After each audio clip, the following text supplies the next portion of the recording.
Jeez. Hello there, everybody, and welcome to Roll with Advantage. My name is Joe. Welcome to this afternoon session on a Sunday, on the Lord's Day, the day when you're supposed to play D&D in spite of the Catholic Church. All right, let's roll the intro and get started.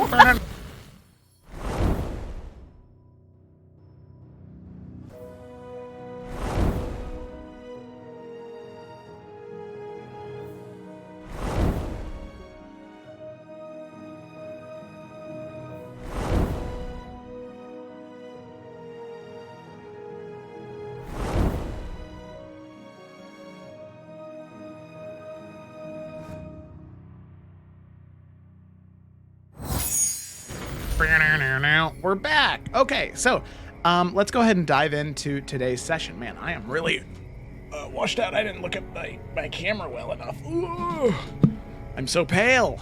Let's turn that down. Oh, that's better. Oh, nope, it fucked up again. Okay, whatever. All right, so we're going to go ahead and dive into today's session. So as is tradition here on Roll with Advantage, I do not do the summary. I have my players do the summaries. It's just a nice way for all of us to kind of share the load, to quote slowed down Samwise Gamgee from the Two Towers. So this week on summary, it is River. So River, whenever you're ready, you can go ahead and take it away and summarize. Okay, I don't know how much of a summary, because I feel like it's always very long-winded. But last session, after meeting... Oh, my phone just moved. That's not good. After meeting the Lightbearer and seeing what will happen to Draven, Twig and Nalfion decide to stay in Wheat Hill for the night because it's getting pretty late. They both talk to Alistar. Nalfion basically being like, hey, do you want to keep traveling with us? Because Alistar really has nowhere else to be. And Alistar's like, yeah, sure, after a bit of back and forth. And he wants to write the party's story, as opposed to William Bosserman, because apparently William Bosserman's a little shit. Later on, Nalfion gives Twig an early birthday present from him and Yuri, some Wardens of Ephera, Kingdoms and Castles cards, as the two of them talk with Twig, admitting that she could have chosen her family, she would have chosen Nalfion. It's very sweet, it's very lovely. And then they do some revision on the Pride chapter of the Night Book, since Nalfion apparently needs to look at that a bit more. At the same time, back in the Huntsman's Lodge, Lila and Yuri also talk about Wheat Hill and their futures. In the morning, Yuri goes for a walk with her father, him showing her the Feywild Rift and telling her about her mother and how they met and all that lovely stuff, and catching up basically. He tells Yuri about how suddenly you can lose people and to appreciate the time that you have with them and what you have right now. He also gives her a gift of a beautiful dagger with a blade like green glass that can show an image of the Feywild. The party reconvene back in Wheat Hill and catch up, meeting with Alistar, Keothi, and Blossom. Keo tells them that she will have to leave as the Goliaths are going to be accompanying a memory-wiped Draven Hunt on his journey to Bronzegrove to find the flame and prove that he's still worthy or whatever. So the party says goodbye, and they have one last game of Kingdoms and Castles with Twig. Seeing the game, Alistar offers to help, being a junior champion, but Twig beats both of them. Yuri also asks Alistar if he could teach her how to play the harp to be closer to her mother, which he agrees to do. And then they also talk about Day and the fight and what gave Eurydice the strength to fight him. Blossom tells the party about the Silent Shields and that they will be taking over the situation in Wheat Hill with Ephron to kill the darkness seeping through and try not to destroy the town.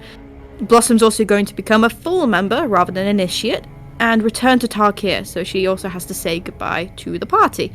But they will have one final girls' night to say goodbye. That night, Yuri and Nalf sit together, and they talk and have a chat, and Eurydice takes her father's advice and makes sure that Nalfion knows how she feels, and that she wants a future with him. And he reciprocates it, and they talk about the future that they'd want to have near Husband's Hollow with Twig, and having plenty of space for people to visit. They say I love you, and they head to sleep. In the morning, Alistar finds Yuri, showing how her words impacted him and the party's actions, and that he wants to be better and takes this opportunity. Al takes an oath to the light and the party, getting a cool, radiant sword and becoming a paladin. The party eventually head out, having checked in with the shields, planning to meet Ephron in Halfcrest and handle the rest of their business there. Along the way, they hear weird stories of disturbed graves and undead and weird noises in the night, and they eventually run into a burning city with swarms of walking corpses and one floating undead beholder, which would be the cool like cliffhanger thing, but now I'm gonna summarize that as well. So, Hell let me just breathe for 2 seconds. There you go. Yeah. In, Okay, out. All right, so we're good. we fight big zombie beholder, and it's fucking crazy. And But super we, easy. Like, super easy, because Lila basically banishes the beholder. So we take that time to just completely wipe out all of the hordes and get the people out of this burning building, and then we just smoke the beholder, like totally. With the help of a druid woman by the name of Juliana of the Old Grove. We talk to her, and she thanks us for helping and tells us more about this like undead and cursed land to the north. Different kind of. She also says that a friend of hers, William Pentecost, hasn't been in contact for a while, and she's kind of worried about it. She sent someone up to have a look to see what was going on, but they never came back. So we agreed that we'll go and check it out. She also gives Twig a special staff for the spell Hollow to help purify the area once we get there. She also recognizes Twig and sees her as being from House Forrester, and recognizes that connection and relationship between Twig and Nalfion, and comments on Nalfion meeting with the Green Lady. So yeah, eventually the party are gonna set off and go and see what's going on there. But then we also backtrack a little bit, and the party have some sweet moments where they are able to camp along the way, where Alistar asks them about their favorite moments from before meeting the party. And as well, there was a whole thing that, correct me if I'm wrong, Blossom gave Alistar a gun, right? Yes. Like a Wild Waste one. Yes. Okay. A revolver. A revolver. It's very, very cool. So yeah, on the watch, Nalfion burns his old journal pages. There's some nice conversation between Yuri and Lila about what the friendship that they could have had they actually talked to each other back in Halfcrest. And Nalfion decides to train Alistar. Alistar being sort of appreciative. We're not quite sure. Yeah, and I think that's about correct, and I'm gonna brief. Okay, alrighty. Yeah, that is exactly correct. Thank you very much, River. So, picking up where we left off, after all of that, all of you did begin to make your way further and further and further up north. Now, in your time, your journey, let me go ahead and stop this, that way I can move it to, okay, there you go. So, over the course of your journey, in order to get to these corrupted lands, you camp that first night in the mill, right around the small village with the Milglen, and then you continue on your way, traveling and then resting for another night.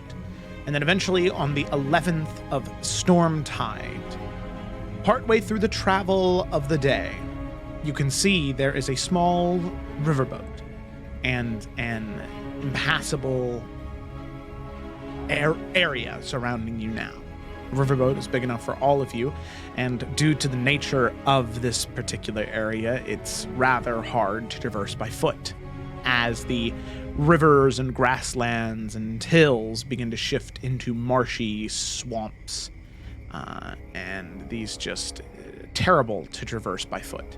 So, all of you, having no other mode of transportation to get through here, you hop in the boat and you continue downstream, headed north. Now, as you're traveling along, you know that you're headed in the right direction because you see signs of corruption. At first, it's small, maybe a cluster of noxious mushrooms in one corner, giving off this green smoke and fumes, causing the plants and bark to blacken and turn to mush. But then it starts to get worse and worse. Trees sort of twisting and gnarling in unnatural ways.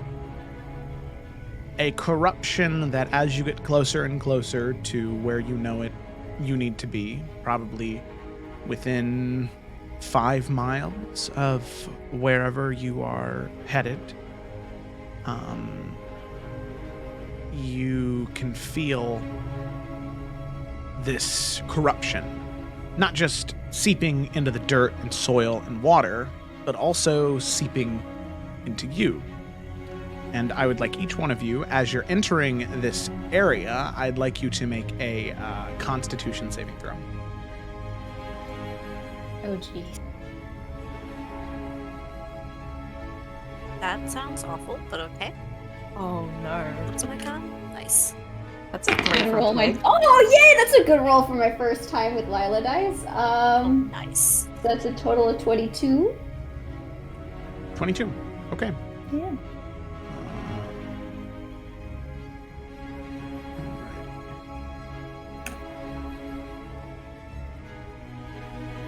Alrighty.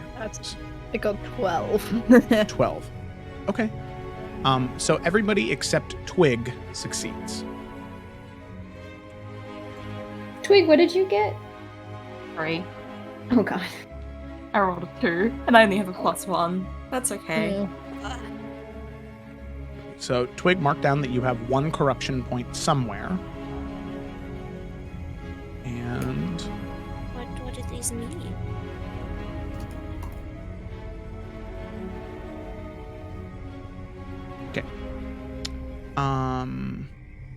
Twig, as you are sitting in the boat, you can feel yourself begin to fidget even more than you already do. You can feel this compulsive behavior begin to creep inside of you. So, until you remove all of these corruption points and leave the corruption, you are considered impulsive. So we're gonna say that this is your compulsion is like biting on your nails. That's kind of your compulsion, something that you are constantly doing. On top of that, you take 1.5 the time to complete a short rest. So instead of it taking an hour, it takes an hour and a half for Twig.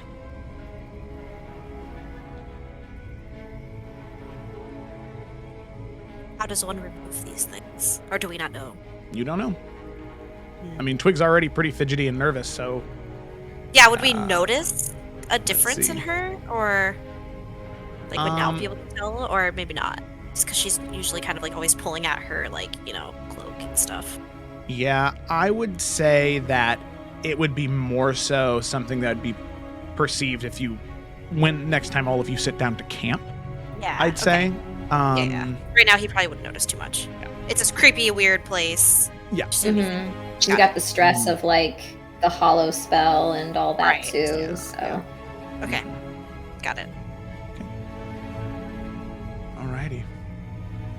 So as you are traversing through this corrupted area, you can feel it begin to affect you. And you can tell the closer you get to whatever the epicenter is of this corruption, the worse and worse that it's going to get. So, you press forward. The only other thing to note is that your travel time, because of the difficult terrain that this entire area is, you're traveling at pretty much like a tenth of the speed. So typically on any given adventuring day, you can travel about, 12 to 24 miles. I mean, it's about 1.5 miles to 2 miles a day. So Literally, like, slopping through the sludge. it is a slog. Yeah. So you are just sort of pushing in your small riverboat, which does take quite a bit of force and pressure from each side to keep pushing you along the way. Now, I will say that Twig and Lila, with your passive perception, as you're slowly pushing your way through the bog, the two of you can see off to the left-hand side, maybe 60 to 70 feet away from you, you can see what looks to be a small face peeking over a log. That face has these two shining, shimmering, golden eyes looking at you, and as soon as it sees that the two of you see it, its head drops down back behind the log. Is this like a humanoid head, or? Yes. Yeah, it looks humanoid. With Like, it's not like fluffy or anything, with like ears or anything, whatever shit. Like skin. Well, 18 and What is 19. the texture? I'll say that both of you, seeing the top part, you can also see two horns shooting off the side and sort of curling around like ram's horns. Its skin is this sort of like was this like pale, sickly porcelain color that was kind of like gray and green and white.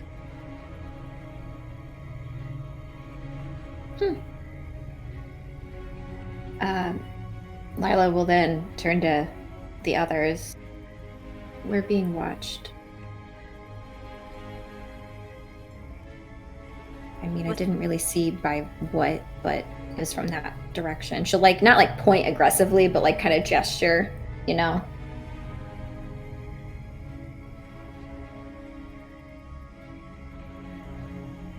The direction that they pointed, is that the direction we're currently going, or is it kind of like off to the side? It's off to the side, but if you continue pressing forward, you may or may not see them again as well. It just kind of depends. You're not super sure. Now we'll draw this sword just to be safe. Sorry, go ahead, Gemma. Yeah, Twig will also just summon a little wild companion, or like find familiar essentially, and just like have a little like small little sparrow or something, and just ask for it to go over and try and get a better look. What's its AC? I could not tell you. It's a familiar, so I don't imagine it's much. Probably means its HP is very low too. Probably. Does it just die? Yeah, there's an arrow that flies out from behind the trees that poof, flies into it, and the beast sort of fades away.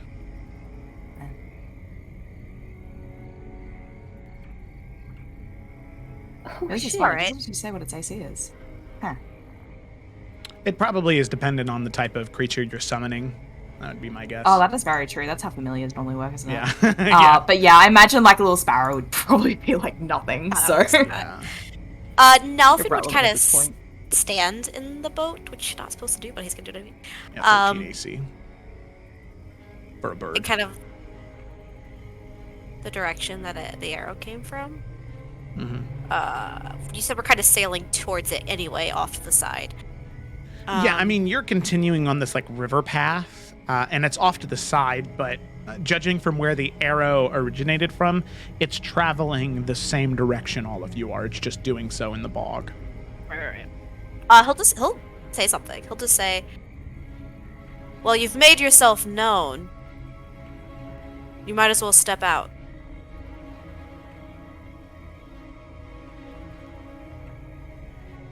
Make an intimidation check, Nalfian. Oh, my pleasure. What do I add to that? Oh, +7 to my intimidation? No fucking way. Okay.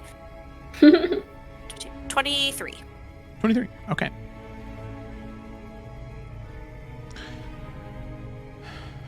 Okay. You do receive a response.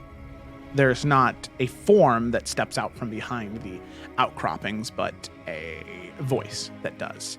A voice that's twisted and gnarled, layered on top of itself. It's disturbing as it shouts back.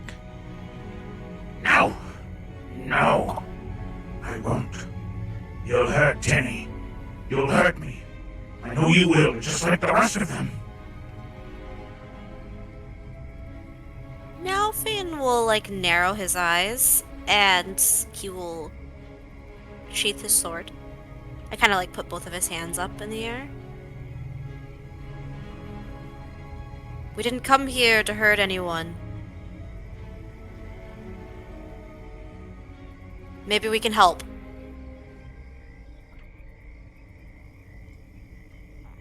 He'll, like, raise his hands just to show that he put his sword away. Okay. Make a persuasion check. Okay. Bet he's not nearly as good as those, is he? No, he's usually good at being a little bit more. That's a 13. 13, okay. A little bit more scary then.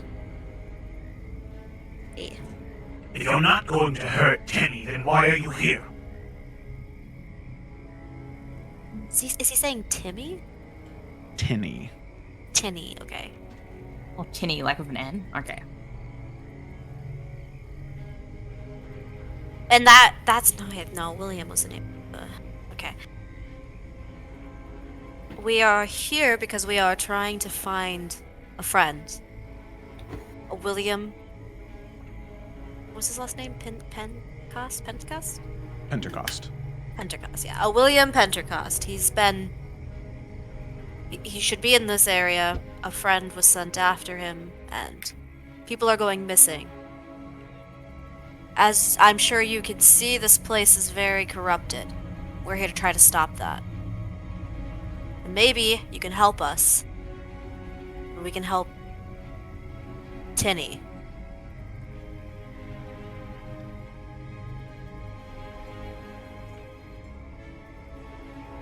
There is no helping Tenny. There is no helping me. As you can see, stepping from around the rock and the logs, looks to be a type of creature that you've seen before. In fact, you spent a lot of traveling with Blossom. You see a satyr step out from behind the rocky crag, but it is twisted and malformed. Its body covered in rot and barnacles. Its skin is just like its cheeks are sallowed. Its skin is, like I said, that grayish white with these green undertones, these two golden eyes, this just incredibly sickly nature. As you see Tinny. This is such good art. That is. I can't wait to see uncorrupted Tinny.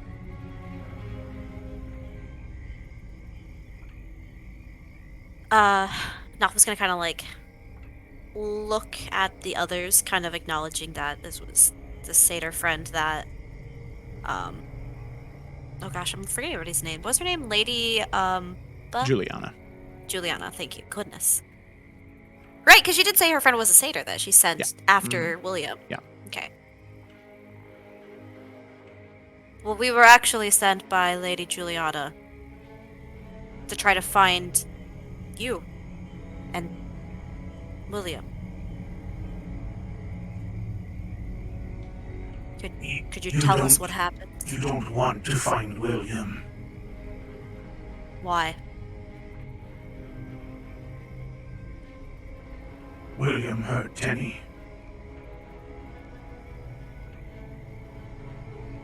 My lady, she wanted me to go and find him, make sure he was okay. I did find him. And he hurt Tenny. He changed Tenny. He changed me.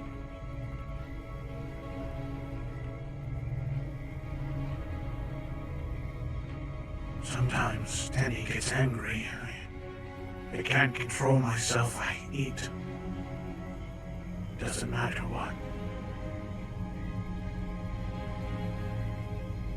Sometimes, Tenny, I see things. Sometimes I hear voices.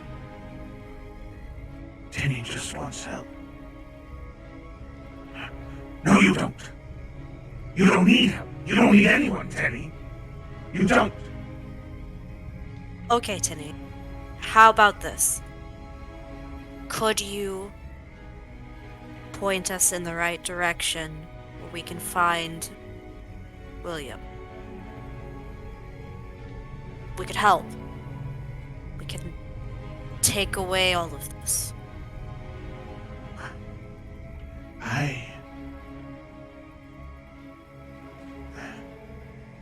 I do. I want you to help. No, Tenny. They're going to hurt you. You saw how he drew his weapon. He's lowering Saying you this in. out loud? Like he's like having this duality conversation with himself? Yes. Yeah, it's just him talking to himself. Oh, this poor guy. Okay. But they said Juliana sent them. Our Lady sent them. She's good. She could help us. No. No one can help us. Lila's going to whisper to Twig, "Show him your staff."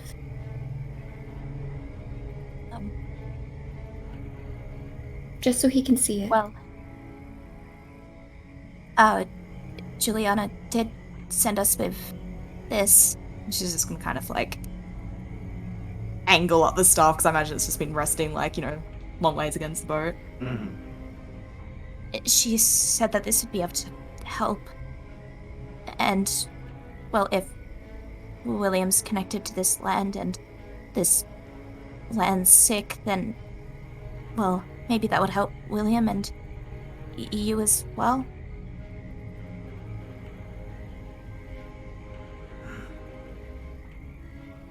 Her staff. That's hers. You have it. She gave it to you? She trusted me to borrow it for a little bit.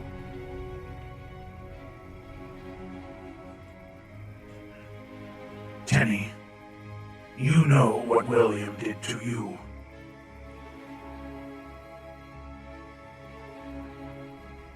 Juliana knows much. You know this, Tenny. Why would she send you to be hurt? Can you trust her? I can trust her. I always have. Are you sure, Tenny? What I'd like you to do, Twig, is I'd like you to make a, let's say a wisdom check for me. Okay. That is a 17. 15, okay.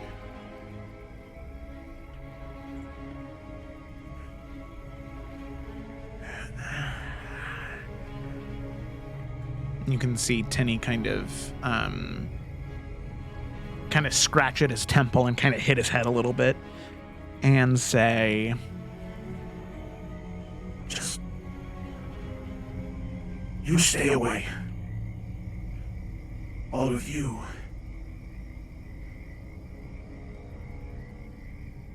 William. He's different now. I saw what he was doing. The thing he was affecting. It was big. It was in a cave. From here by your boat, a few days that way. The same way you're going. You just... I could feel that's where it was coming from.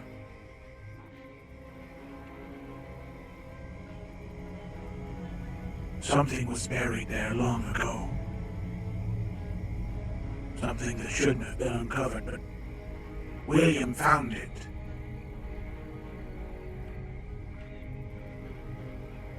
All I saw was the head. This massive maw.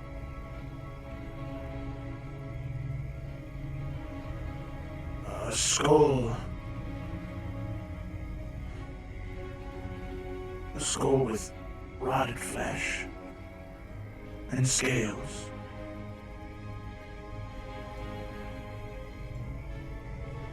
I think it may have been some kind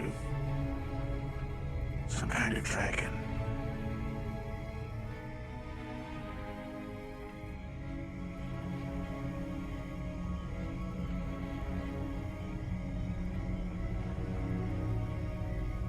Can you help me? I want the voice to go away.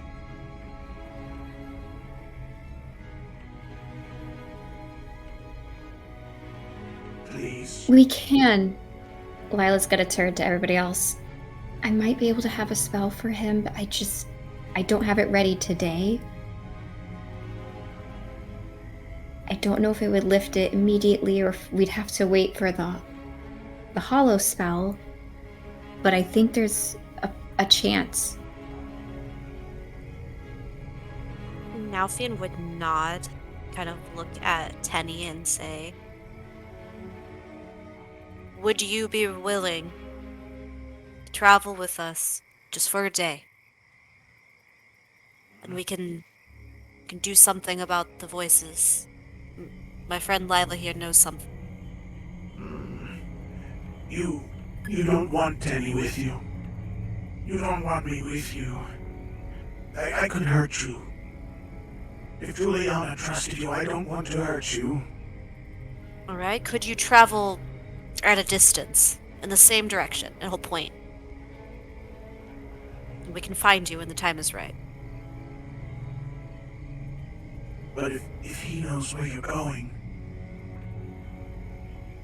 then he could find you and he could hurt you. We'll come back for you then. I promise. You promise? Yes.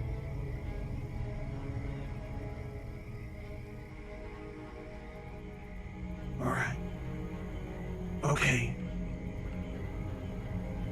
Just stay in this area so we can find you, okay?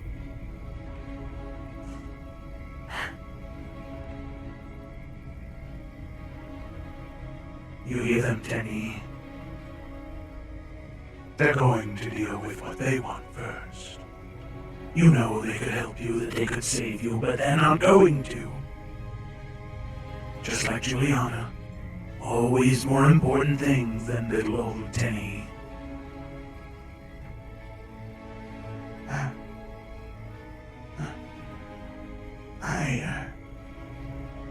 Go, Tenny. Run.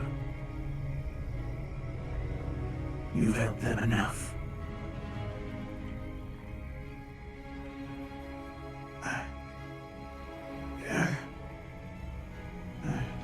Penny, you have our word we'll be back. If Lila says she can do this, then she can. Yeah.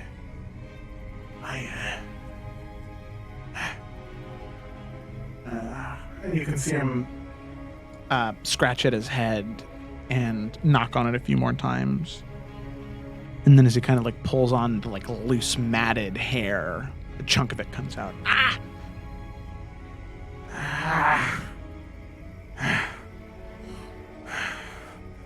And there's this sort of look of anger and frustration as he ducks his head behind one of the rocks, and you can hear the crunching of leaves and sticks as he begins to head away from all of you.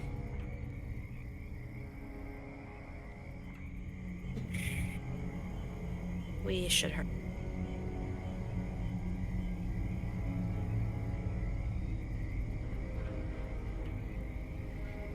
Does it look like where we're heading is you said a few days still? Yeah, just because of how slow you have to travel, it would be. Man. I mean, there's nothing more we can really do now. Mm-hmm. So, yeah. I don't have Greater Restoration or Remove Curse prepared because I didn't think we'd need it for some reason. Oh, no. Now would give like Lila like a reassuring nod, like you good person, good call. I guess. Even if we can't find him, just cleansing the area, I think, will remove the corruption.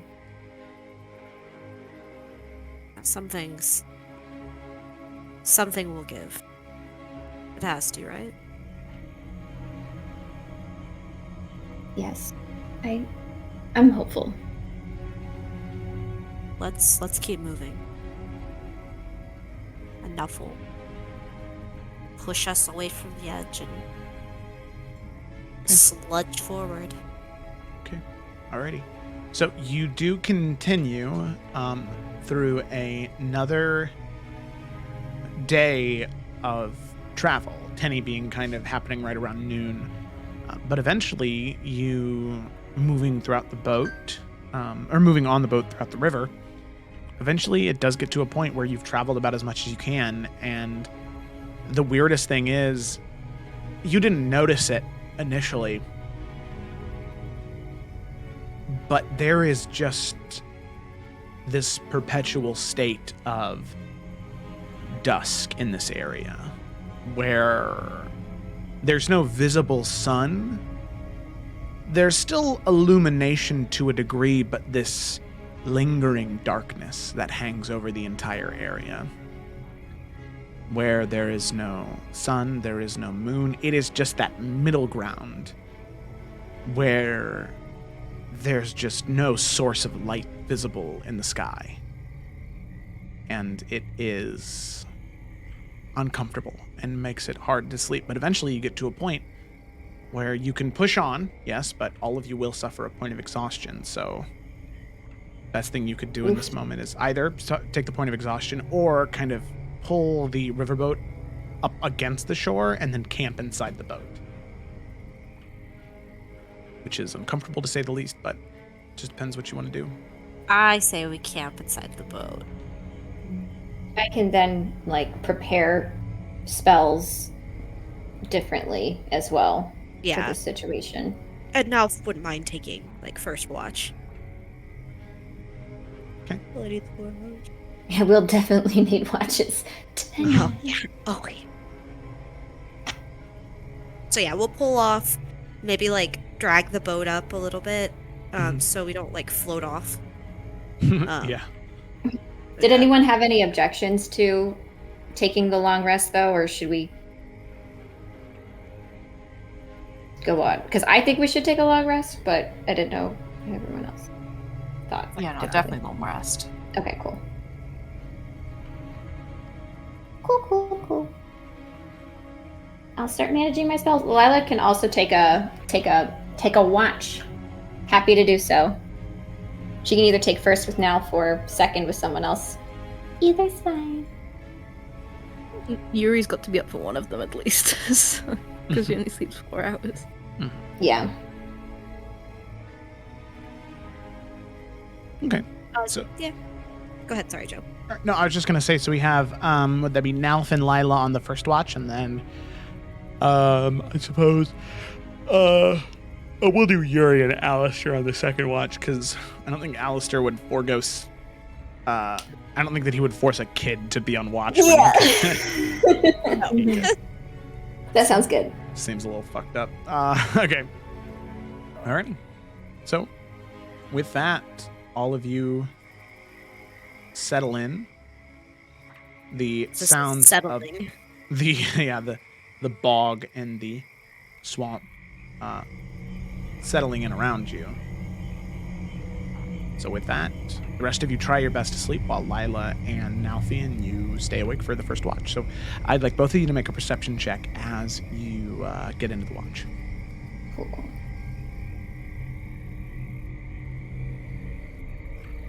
Perception. Oh, that wasn't good. Paid. I'm now feeling. 15. Oh, wait. I think that's a 6. It's weird how they... No, that's a 9. Okay, so actually 18. Okay. So the two of you do hear a collection of noises. You can hear every once in a while the sound of... It's almost like drums. Loud, large drums. Rhythmic. Every once in a while. And then every once in a while, following up that rhythmic pounding, there is this animalistic cry. Anger and fear echoing throughout the bog. You can also hear the sound of hissing poison coming from fungus and corruption. Every once in a while, you can see these mists of green clouds drifting throughout the bog near where you're at. And the other thing that you hear is this noise of like a bone breaking. And then there is this explosion. Except it's a fleshy explosion. Blood splattering. Bits and pieces of bone slamming into tree trunks that you can just hear. And Nalfian, with your extended dark vision, you don't see anything on the edges of your dark vision. So Lila, you definitely don't either. These are just things that you hear throughout the night. The ambiance of the bog. This is disgusting. This is a terrible place. Yeah, this place is fucked. Oh, I don't want to know what all those noises are. Yeah, Nalf keeps his, like, sword drawn the entire time. Because, fuck that shit. Fair. Every now and then, he'll, like, just, like, on impulse, he'll just kind of, like, stand and thrust his sword behind him just because he thinks he hears something. Oh, fair. Yeah, Lila's probably, like, looking over her shoulder, just, like, she's not sure how, like, everyone else is asleep or in their trance, because Jesus Christ. Guess this isn't a ghost stories kind of night, huh? Oh, God, please no. I'm already jumpy at those anyway, so wouldn't do well with the ambiance. Alf will just kind of laugh, but a nervous laugh from Alf. As he just kind of, he's like, yeah. Yeah. Oh, now there's I know there's ladies singing! What does it mean? It's gonna be two anxious beings watching out. Yeah.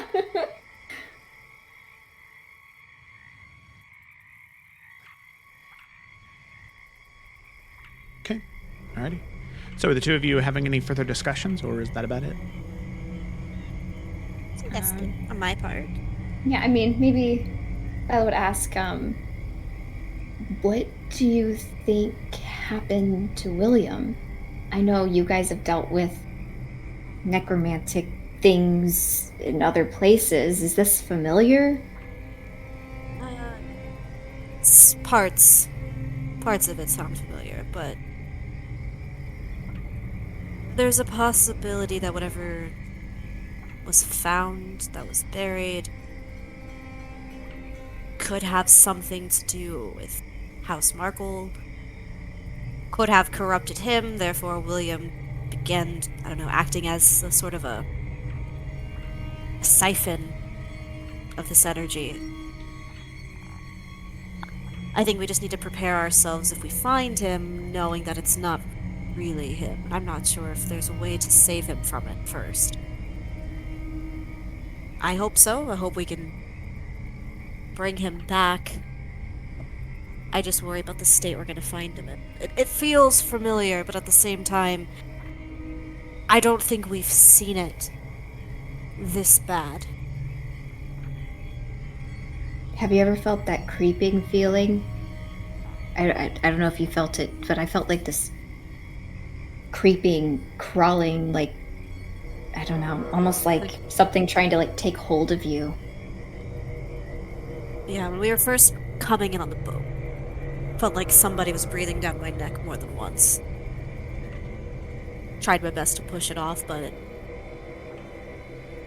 I don't think with a place like this you can really ever go away. Yeah. I don't know, I just hope that Twig can channel whatever magic is necessary, and I hope it works. I think it will.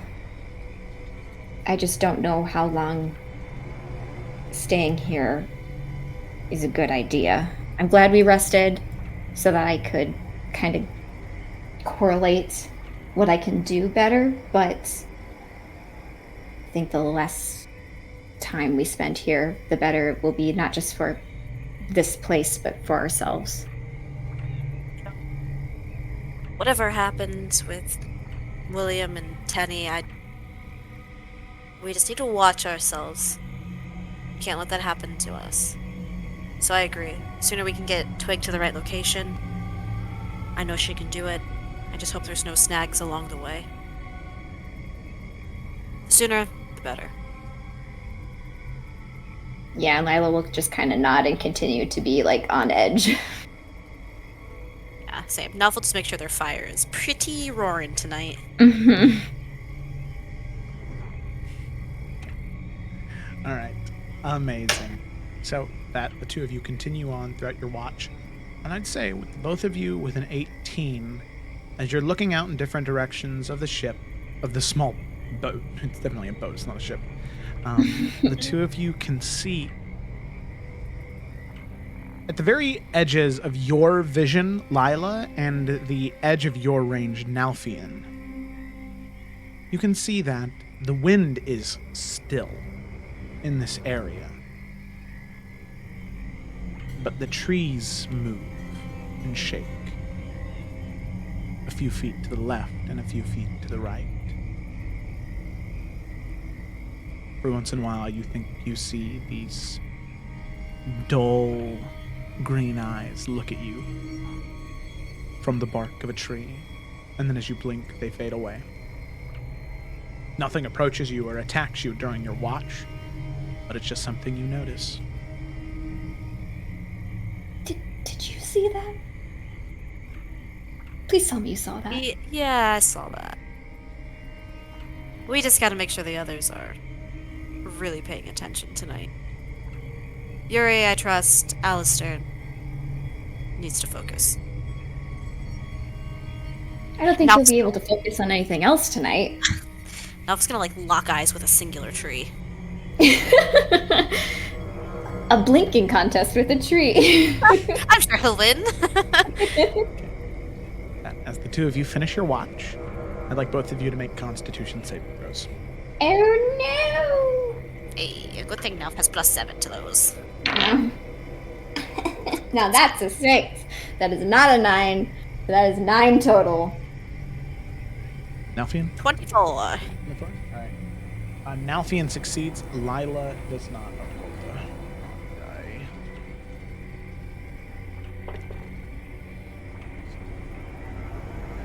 Oh, okay.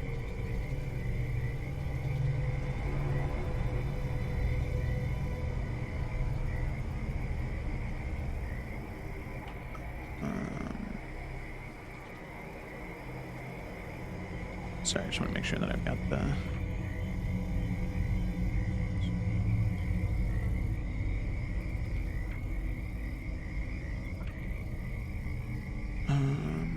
Okay. As you finish your watch, the two of you, Lila, you're the first person to notice a smell. Not anything normal that is bad. No, this is something rotting. You've only ever been near it once or twice. Maybe in the day or two after the battle in Wheat Hill. It was subtle then. Most of the bodies had been properly dealt with, but some of them hadn't. But Nalfian, it's something you're very familiar with. This just ever-present scent of the rotting flesh emanating directly from Lila. As Lila, you can see that on your arms, your hand, your shoulder, parts of your neck, there is just this meat and flesh exposed that is green and twisted and just rotting with pus. It doesn't affect you anyway in your health or anything like that, but as you touch it, it's real, it's sore, and you constantly are emitting the stench of rotting flesh and have disadvantage on all persuasion checks. That's fair. I mean, if someone else stunk like that, I also would not listen to a single word they said. But Nalfian, as she starts to notice these, she does start to freak out. That's Oh, okay. Nalfian's gonna stand and be like, okay, alright, breathe. Or don't breathe, maybe through your mouth, not your nose. Okay. What? Breathe through my mouth. Okay. So you don't smell it? Yeah, okay. Now it's gonna look around like, how the fuck? What the fuck? Can What? you... When did... Oh my god, how many times does my body have to change being on this journey with you guys? Oh my god! And she's just like having a breakdown. Now, if not knowing how to help with this kind of breakdown, you still look nice, lovely. I'm gonna sit. Why are you saying that? I don't know how to help. What? I don't want to be running. All right, 1 second. He's gonna wake up Eurydice. Good choice. You still look great. Jeez, okay. Yeah, so What? Lila has rotting flesh. She's okay. She's physically okay.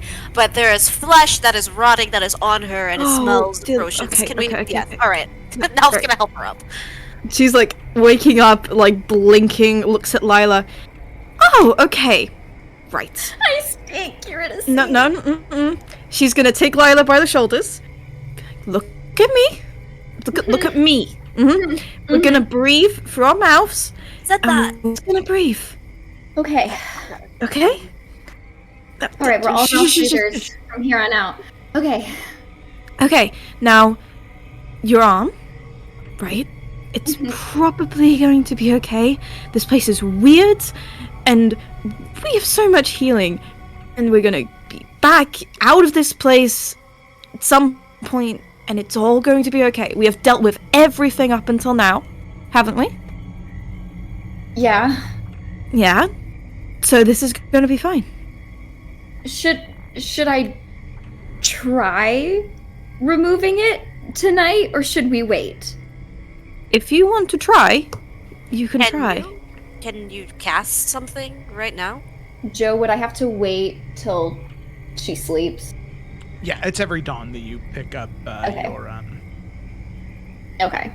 Eurydice I could guess- cast something though. Eurydice would like reach out her hand and be like, okay, I'll see if this helps at all. And she'll just kind of very lightly touch Lila's arm and cast which one's better? It's Cure Wounds, right? The better one rather than Healing Word. Okay, Yeah. she'll just cast Cure Wounds at first level. Okay. Lila, you do feel a bout of health and stamina return to you, but it does not address the rotting wounds at all. Like I said, the wounds aren't damaging you at all. They're just protruding this horrific scent. Okay, it's still here. I think it's just a little bit deeper than Yeah. what we think. It's the place. It's this corruption is just going to, if we're not careful, seep into us, and I don't know if there's anything we can do about it right now. No. Okay. She's gonna just pull down Lila's sleeve over the arm. Then look at it. Okay? I can smell it, Eurydice. Eurydice is gonna use prestidigitation and make the air immediately around them smell like flowers. It Does works. that work? For Does 6 that work? seconds. For 6 seconds, yeah. For 6 seconds. Right. Breathe now! And she just, like, does it. Like Febreze. Like, Pretty much. And just It's like gonna be- Febreze, it's just like Yeah. flowers, and then down. it's just both. It's both. I hate to say this and make this worse, but something we should be aware of. If Layla, if you smell this way, we really need to be extra vigilant, because that is going to attract wild animals, undead wild animals. I'm not sure what to expect, but things are attracted to the smell of the dead. Well, if we think it's worth it for me to try casting what I can have at dawn, I can do that. I just didn't know if it's worth it. But I mean, I want to do it, that's for sure. But I'm trying to remain objective and not emotional. As she's like rubbing her eyes, as she's like kind of tearing up a little bit.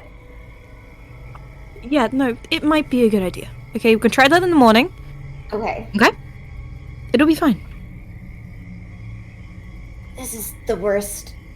This is the worst night ever. And then she will like get ready to lay down.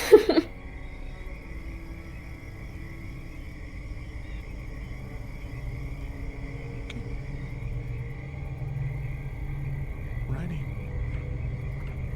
So with that, Nalfian and Lila head to rest for the night, and Alistar and Yuri will begin the second watch. So Eurydice, go ahead and make a perception check, and I'll do the same for Alistar.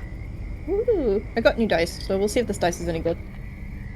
Natural 20! Nice. Perception, that is a natural 17, which is a Nice. 17 for Alistar. Nice.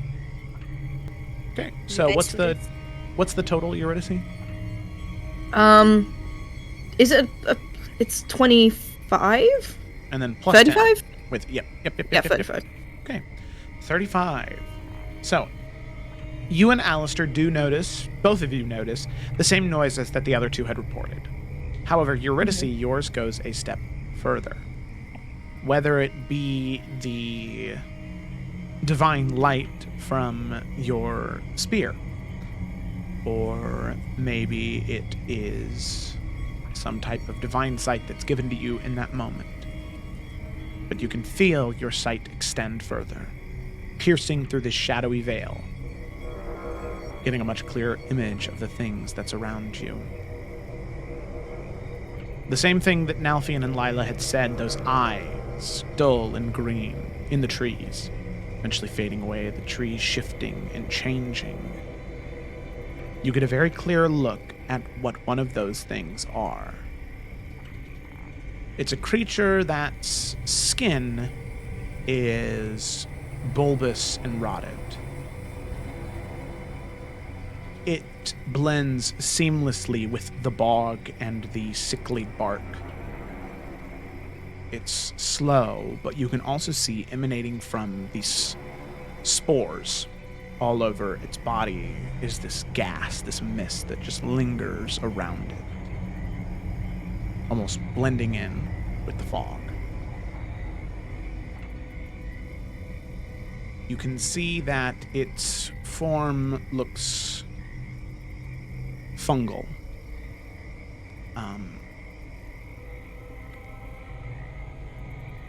And it just stands there motionless till eventually it just slowly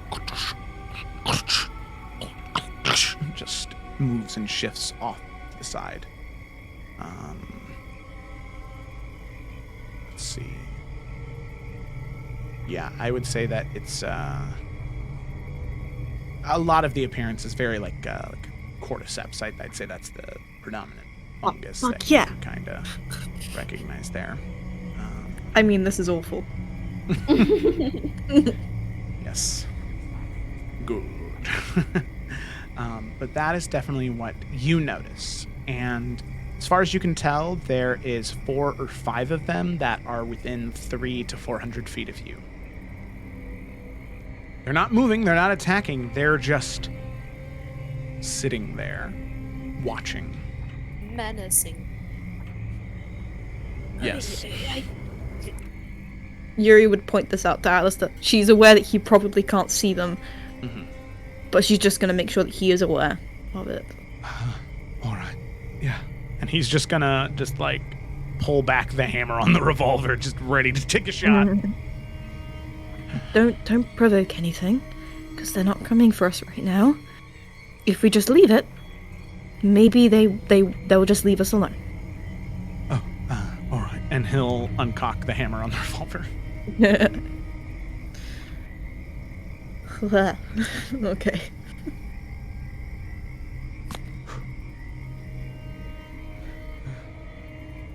You okay? Yeah, I'm fine. I just, I suppose now would be a bad time for a harp lesson, wouldn't it? Oh yeah, no, absolutely. Okay. Yeah, no. Let's focus on this. We'll get back to that when we're not in the middle of a disgusting bog. Yeah. Got it. He's just gonna continue looking around. All right. So, is there anything that you wanted to talk to Alistar about, or? I think Yuri's just, having seen what happened to Lila and all that, she's just totally focusing on looking around. Okay. Alrighty. So with that, and you do a good job of it. And throughout the entirety of your watch, none of these creatures get closer to you. And by the end of your watch, keeping as close of an eye as you can tell that there are 6 of them total. All of them stay routinely 400 feet away. After the 4 hours of watching, you can tell that it is exactly 400 feet away. There's never one that is any closer than that. And anytime one of them shifts, they all shift and move. So with that, I'd like you and Alistar, as you finish your rest, and as the rest of you come out of your rest, which I guess is just Twig then. So I need Twig, Alistar, and Eurydice to make those Constitution saving throws. Well, Oh, I suck at these. 5. I have a good Constitution modifier, like, for saves because of... But that was a 10. Okay. Alrighty. So, Alistar rolled a, 17, which is a success. So I don't know what the modifier is for him. But for Yuri and for Twig, so Twig, you take another point of corruption. And Twig, as you awake,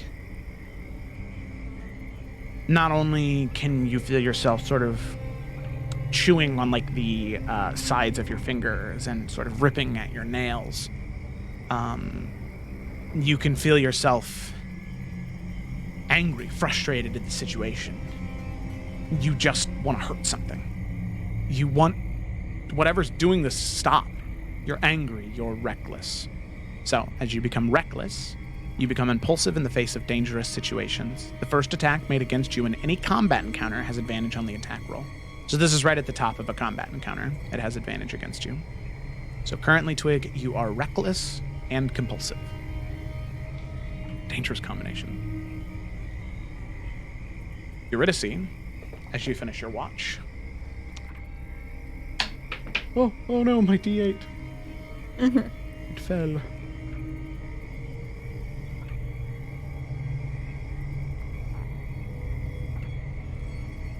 Eurydice, as you sort of sit out there staring into the fog, the mist that is being created by these creatures, you start to see things. You see a man wreathed in flame. You thought you could get rid of me that easy, did you? Oh no, I'm still here. Still here.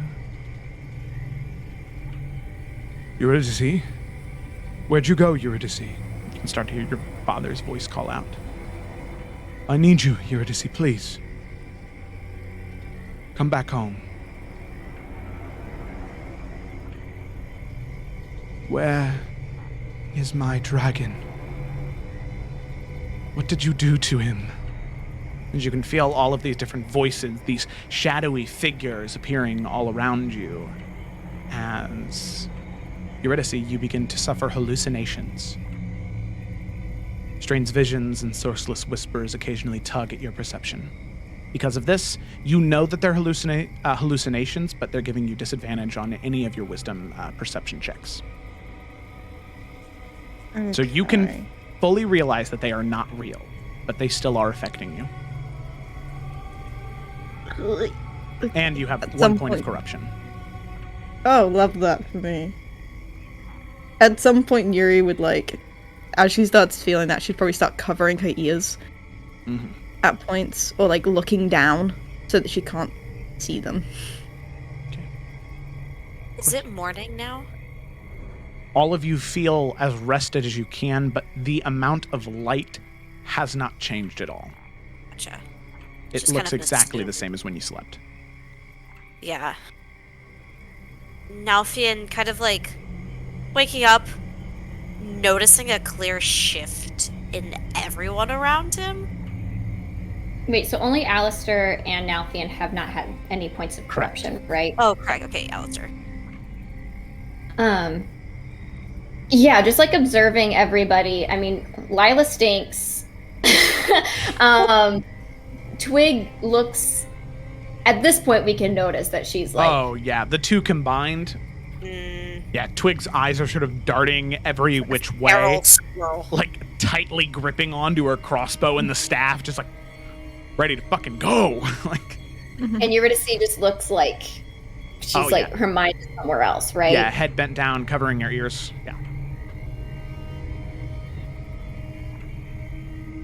We need to move.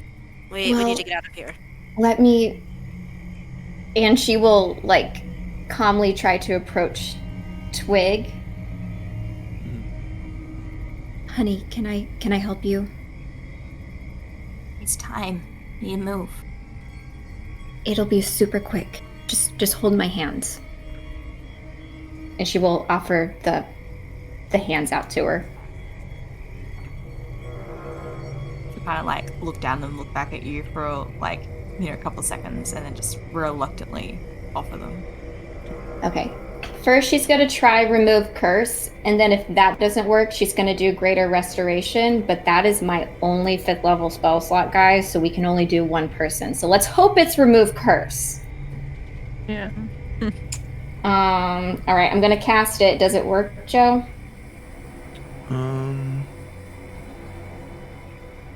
I can read it, too. No, you're fine. I needed to read something on my thing here. So Okay. as you go to cast Remove Curse on Twig, it sadly has no effect. Okay, so we will do... So that's 1 3rd level. Let's do... greater restoration. Okay. As you cast Greater Restoration onto Twig, go ahead and roll a d4. Oh my god, I hope that's a good sign. A 1? Less. 1. You said 1? Yeah, 1. Okay. Twig, you can remove 1 corruption point. Oh shit, okay. Do I get to choose, or is it just the most recent one? The most No, that recent makes one. sense. Yeah, so no longer reckless, but you still are very compulsive. It's okay. I feel So like to it's the just rest of you, it seems like positive, Twig's it's just... just worse. Yeah, she's Twig's almost back to normal. Oh my god. Do you feel any better? I think so. Okay, good. I would hug you, but I stink very badly right now, so I will not put you through that. Please don't. Yeah, it's okay. She will shamefully walk away, stinking. But she will go over to Eurydice, just kind of... Yuri's you just know what? Maybe looking she'll stay down. away from everybody. Yuri's looking down and like covering her ears, and that's literally all she's doing. Just like find like a buoy or something and just like attach Lila to her, just have her floating in the back. Yeah, just Keep her away. Keep her away. Lila will think about going over to Eurydice, then turn to Delphian and say, "Maybe you should." Yeah, I And got just- it. Covering his nose, walking away from you. Yeah. Dolph will just very gently, Eurydice, put his hands like around you, just kind of very gently guide you towards the boat. Very like he's trying to like comfort you, but guide you because we, you know, he feels like if we continue to stay here, it's just gonna get worse. But he's not gonna say anything because he can tell something is affecting. She will say as she feels like him there. Mm-hmm. She will say, "I don't want to look because I can see them and I can hear them, and I know it's not real, but it's really throwing me off." Right, just keep your eyes closed. You don't need to open them. I'll be your eyes for right now, okay? Okay. There were these things. I saw them last night. They they blend in with the trees. There's 6 of them. They always stay 400 feet away. I don't know what they are, but they were watching us, but they never came any closer. All right. We'll keep an eye out as we keep moving. You keep your eyes closed. All right. Okay. And they'll very like gently kind of pick her up, place her into the boat. I guess just gather Stinky and Twig. Yeah, Lila she will get in the, I don't know, wherever is the most like secluded of this tiny boat. You just She'll go get to like back. the back, so then like, you know, the air's like refreshing us going- from the front. It's totally refreshing Yeah, they're air in the anyways. And then what she would like to do then is cast Control Water and Oh hell yeah! speed us up. So Oh. Give us a little Okay. fucking speedboat. Hell yeah! yeah, let's speed this shit up because she's over this aggressively. Okay. How much faster can you make? So I think I'm technically doing the redirect flow. You can cause flowing water in the area to move in a direction you choose. So it might just be like getting us like a good going like start. It's 300 feet, so I think I would just start a current pushing us along to get us like moving quicker, and then maybe with our rowing sticks we can just kind of keep that. So Yeah, and it lasts for 10 minutes. So yeah, that is a sizable amount of time. I mean, distance-wise, you're not going far. It's just that it's so hard to traverse through the area. So I'd say that actually does speed you up quite a bit. Sweet. Where bro. yesterday during the day you were really only able to get through a day and a half, or about a mile and a half of travel. I'd say with just that 10 minutes, you're able to traverse about 3 miles. So you're maybe 3/4 to a half a mile away from where Tenny had originally told you to go in that day of travel. So as you were going along that day of travel, nothing has made any action towards you yet. Every once in a while, Eurydice, when you do look up, and the same goes for Twig and Lila. Sadly, sorry, Nalfian, with your 14 perception, passive perception, there's nothing that sticks out to you immediately, but Eurydice, Twig, and Lila, you can see every once in a while there is that pop, that fleshy explosion, the splintering of bones, that rhythmic pounding, twisted animalistic cries. The closer and closer you get to where you know you need to go, the louder and louder those things get. That's just something you notice as eventually you get through another day of travel, and night does eventually come again. But these places are entirely devoid of life aside from the noises that exist on the edges of your peripherals and the edges of your range. So, is there anything that any of you are discussing, talking about in the time that you're traveling along the boat while on the second day within the Corrupted Lands? And Lila's usually a talker, but now not so much. She's probably just gonna stay quiet. I mean, also the 10-minute like cast day is a concentration spell, so she's, probably really silent this time. Yeah. Not like her, but doesn't really want to draw people to her right now. Yeah, Nalthane's just gonna try to he's gonna be talking both to just everybody on the boat, just to try to chill everybody out. Maybe him and Alistar can shoot up a very pleasant conversation. That way, Eurydice's not just hearing that, because she's keeping her eyes closed and just hearing fucking exploding flesh. So, every now and then he'll kind of reach over, give her a little squeeze, a little squeeze, and then just try to tell a bad joke. He'll try his hand at dad jokes. They're probably not good. Oh no. That joke's not meant to be good, so then you're doing it right. Yeah. Well, I just tried to strike up a conversation with Alistar and get him talking, just so that way they're not traveling in silence. So, but that's really it. Okay, all right, yeah. And it does help a little bit, but there's still that constant pressure of the outside world outside of your small sanctuary, your riverboat. I feel like Twig, just for a lot of this traveling time, will just have, the staff still just in her lap, just looking down at it.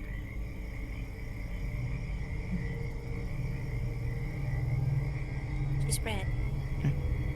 I would say, Twig, on the second day, maybe towards the end of the day, you would receive a message through sending. You recognize the voice right off the bat that it is Juliana. And she says, I hope this message finds you well. How goes the journey? And how close are you? Okay, real quick, how close are we? We're a mile and a half away, is that what you said? No, 3/4 of a mile. 3/4 of a mile. Okay. And that we can expect to traverse in just another day?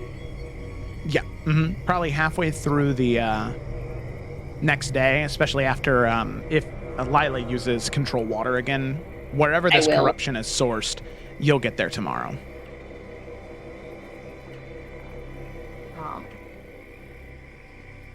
So she'll just respond.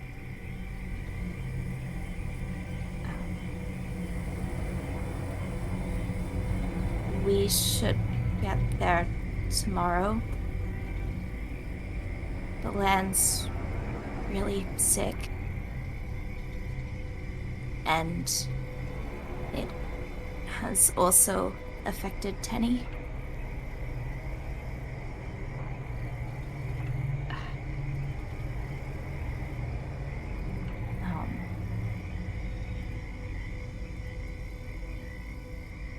But I think we know the source now. Should be 23. Okay.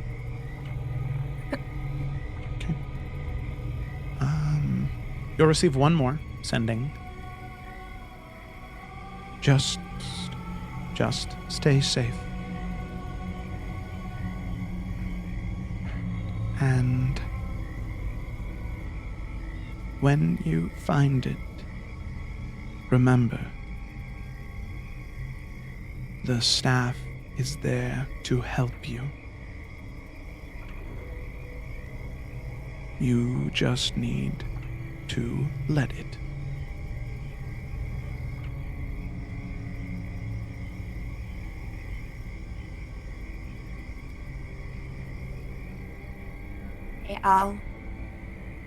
I promise I'll do my best.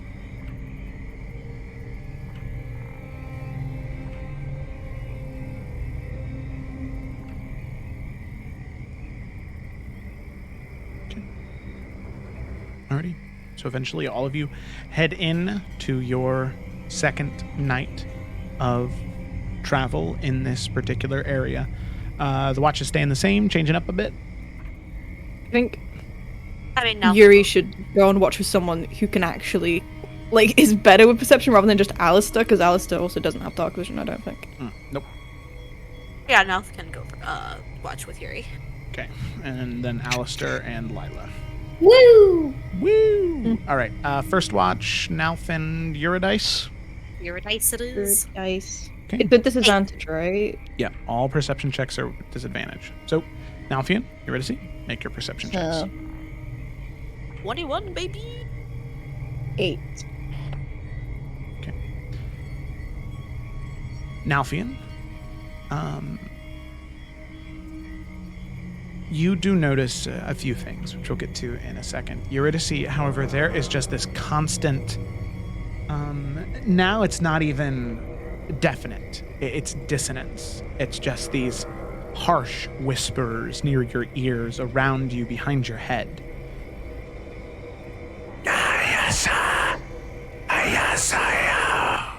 Just constantly just shredding at your eardrums. That's terrible. That is awful. Eventually, it does fade and go away, and you can breathe, but as soon as you get that moment of reprieve, they're back. But Nalfian, and you can tell this, Nalfian, with your perception. You can tell that. Yeah. But also, there is this... That thumping noise that sounds like war drums. And that animalistic cry. You think that you can see something right on the edge of your vision. Where that may have been coming from. As in moving towards us? Or I can, like, just see the source of the sound? You can see the source of the sound. It looks like it's moving around you and doesn't know that you're there. Nalfian immediately is going to very quietly, because he is master of stealth, draw his sword. Does Eurydice have her eyes open during this time, or no? She would do, yeah. He wouldn't even speak. He would just lock eyes with her and then gesture the direction he saw movement. And kind of trace it. How is it moving, Joe? Like erratically? Like an animal? Like a human?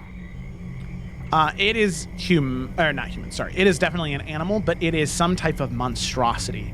But you can tell, Malfian, with your perception check, that it is rotted and decayed in different areas around different joints or folds of flesh, or underneath fur. There's this fungus sprouting out, these cordyceps or other types of algae or just corruption tearing across its chest, and you can even see some of its intestines spilling out of its stomach, dragging on the ground behind it. You can see a creature that, for an Alphian, we'd be able to recognize that's very similar to like a gorilla, but it is much larger and has 4 arms instead of just the 2. As it's just stomping around Nalfian, you would see something very similar to this. Oh my god. Oh, okay. Yeah. Yuri can't see it, can she? No. Okay, she would message Nalfian. Basically to be like, I can't see anything. What is it? He would respond, fucking terrible. Okay. Large creature. Very large, multiple arms, decayed. And Has it seen us? yeah, Joe, my next question, has it seen us? Or is it still just kind of moving around? It's just kind of moving around. Okay. I don't want to wake everybody up if it's just kind of having a nightly jaunt. But at the same time, if it gets a little close, Nalfian's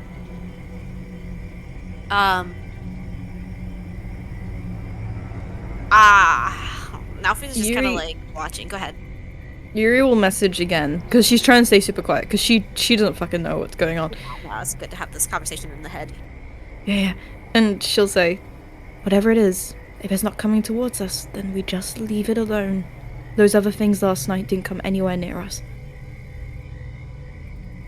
You can see Nalfian just kind of hesitate. Yeah, you're right. You're right. But I'm gonna keep watching it if it gets too close for comfort. We need to wake the others.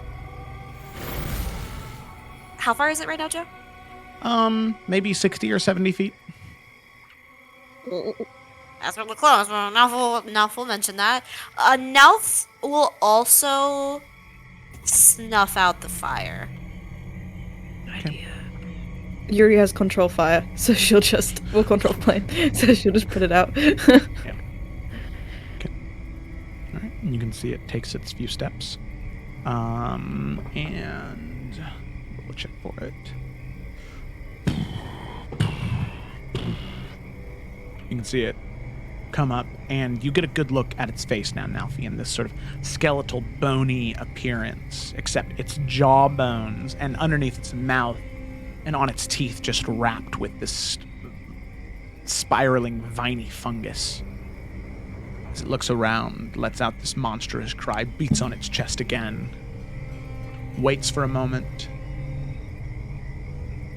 takes a few steps closer to the boat.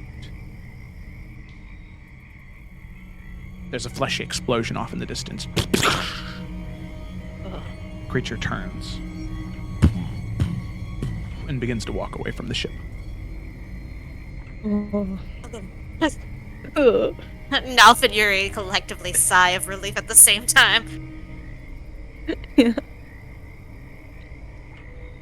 He'll keep his sword out, though. Just for the rest of the watch. Just kind of resting it in his lap, just in case. Okay, ready. Yuri's good trying watching out. Fucking fuck off whispers in her head, but she'll try. Alrighty. Now that the two of you are, or that everybody now is within 1 mile of the source of the corruption, I need, yes, Nalfian and Eurydice, I need both of you to make wisdom saving throws now. Wisdom. know how good he is with those. Oh, Did but I that rolled a natural thing that fucking I 20. had- The thing that I had, does that affect wisdom or is it just perception? Just I think it was perception. wisdom. Just perception. Okay, we can... Hell fucking yeah. Let me Yeah, check. 'cause I have a Wisdom plus save? Yeah, wisdom save. 18. 18. Okay. Both of you succeed. No additional corruption effects happen to either one of you. Your watch finishes. And unless there's anything you'd like to discuss, we'll move on to Lila and Alistar.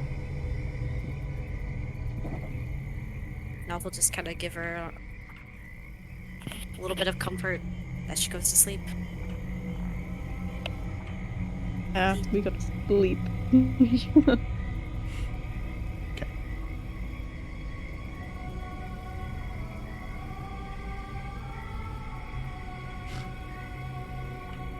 All right.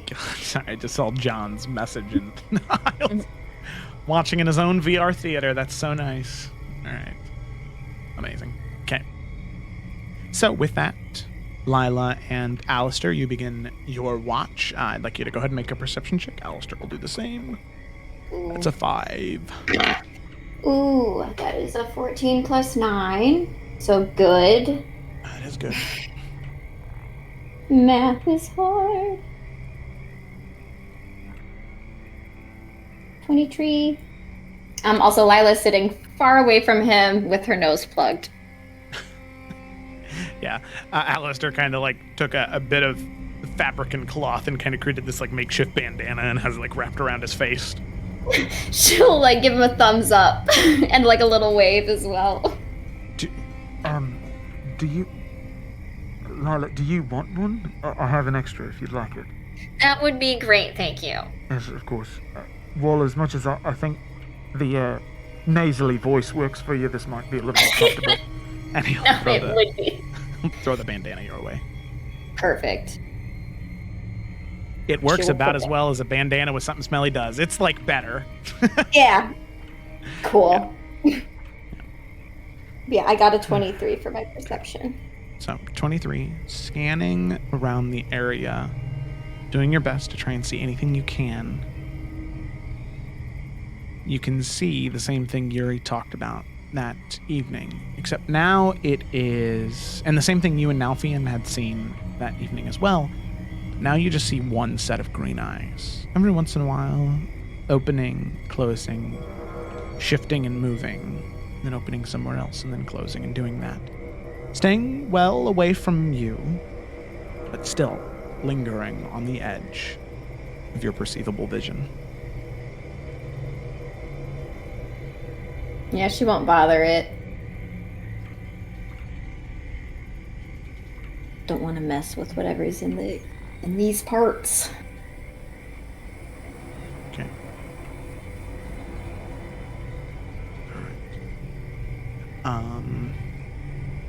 So, you continue on your watch till eventually the evening comes to an end, and I'd like Lila, Twig, and Alistair to make wisdom saving throws now. Oh my god, not rolling the best. I got a 14. That's okay. Alistair succeeds. I meant to be good at these. I got a 6. Oh, Okay. So, Lila and Twig, you both each take 1 more point of corruption. oh shit. So, Twig, you're back to square one. Ah! Is it the same one? Nope. Ah. Ooh. Ah. Ah. Okay. So, Twig, as you're sort of sitting there, every once in a while you'd wake up in the middle of the night. You'd fall back asleep, periodically, just sort of fading in and out of consciousness, feeling the effect that it's having on you. You would hear Lila and Alistair talking about the enemies in the distance, or perhaps what Nalfian and Eurydice were talking about.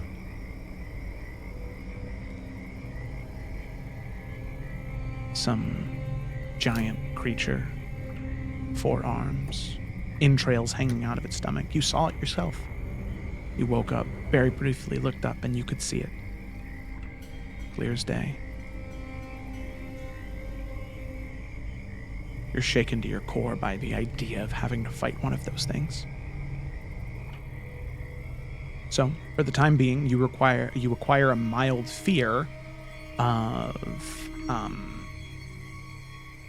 this is very specific, but monstrosities that have been turned into undead. That thing is just the sort of thing that sets it into place. So, during the first round of combat with any creature of that type, you are considered frightened. Only for the first round. Yeah, only for the first round. And then Lila. Okay.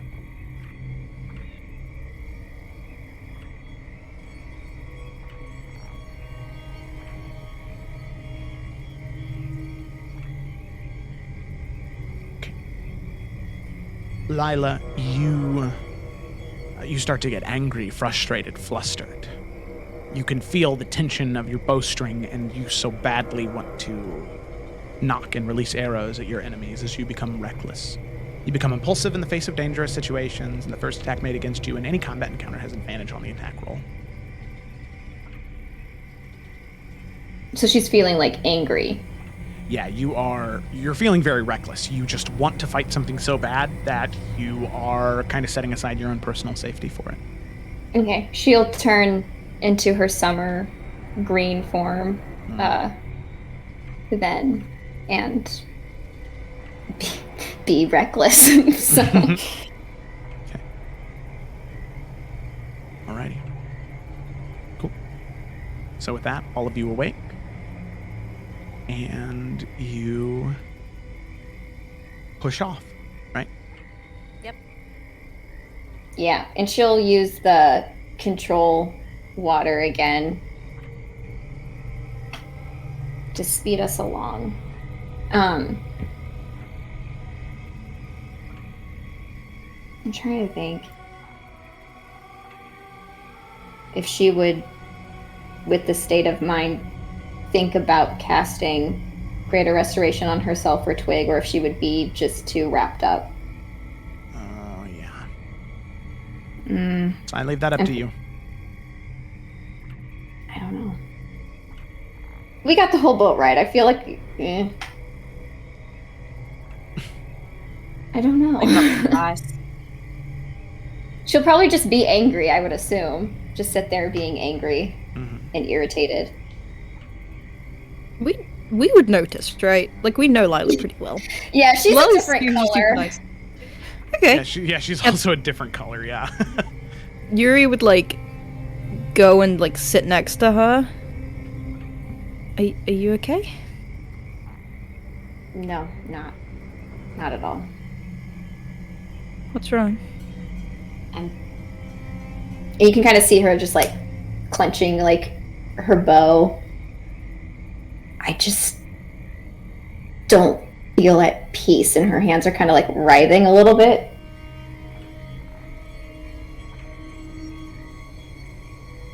Okay. We're gonna try and get out of here as soon as possible. We're gonna deal with whatever this is. And it'll be okay. Alright? Maybe just, like, put the bow down for a second. You're, like, gripping it so tight you might actually break it. Kind of like, not quite a scowl, but just kind of like a side eye to her to see. She'll, like, take a second, but then put it down.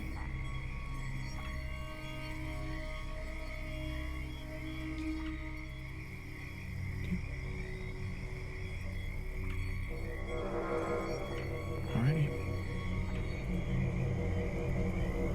Put the bow down.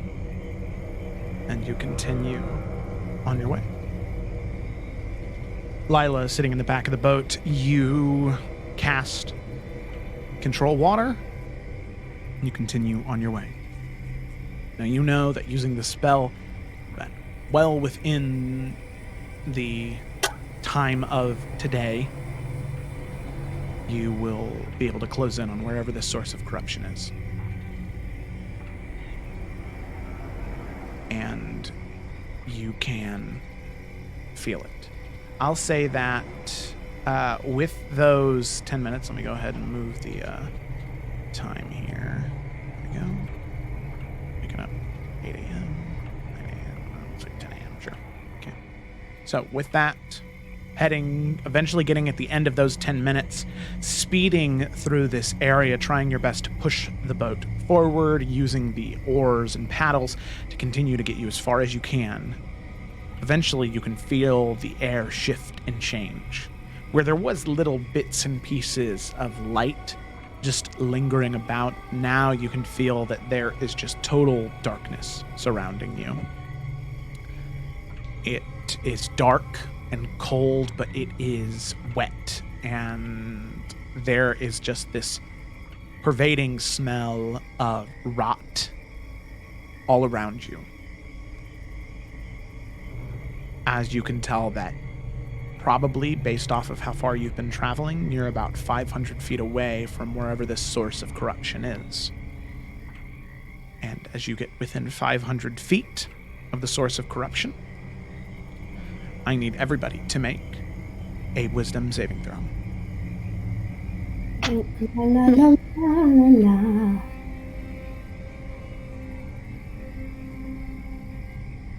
Oh, finally, a natural 20. Yay, so 25. I guess 35. That's a success. Ooh. Even with my dice change, it's still a 10. Oh, Oh no! My new carousel dice let me down. Damn. I You're might. using for Twig. With the natural 20, Lila may then come to her, conclusion to maybe cast Greater Restoration on herself to calm herself down. I'm gonna use my new thing. Hey, yeah, Good look at that. fucking choice. Yeah, yeah. Because you do fail. Never got to use that as Eve. So bad. Alright, it's a 16, just a flat 16.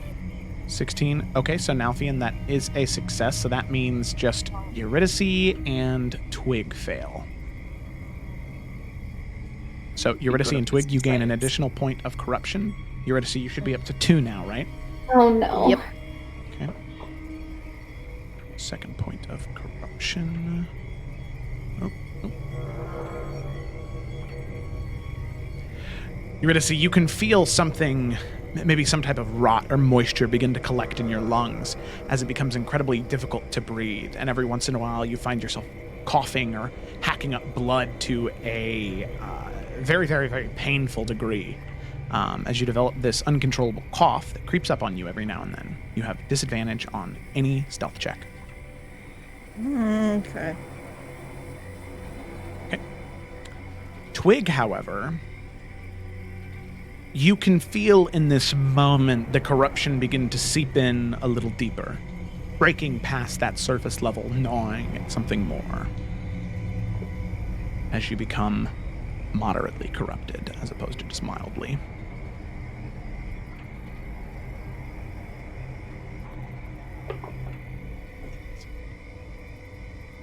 Oh no.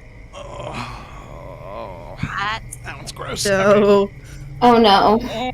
Twig, you kind of immediately grip at your stomach as you feel this sort of pain, this writhing sensation, and your arms too. As you look down underneath your skin, you can just see these small, thin parasites underneath your skin. no.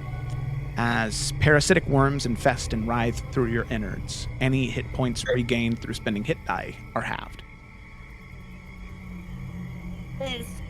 I would say, with the natural 20 and Lila not being a smart person in general, she would kind of have a moment of clarity, and see Twig just becoming moderately corrupted would instead cast Greater Restoration on Twig and not herself.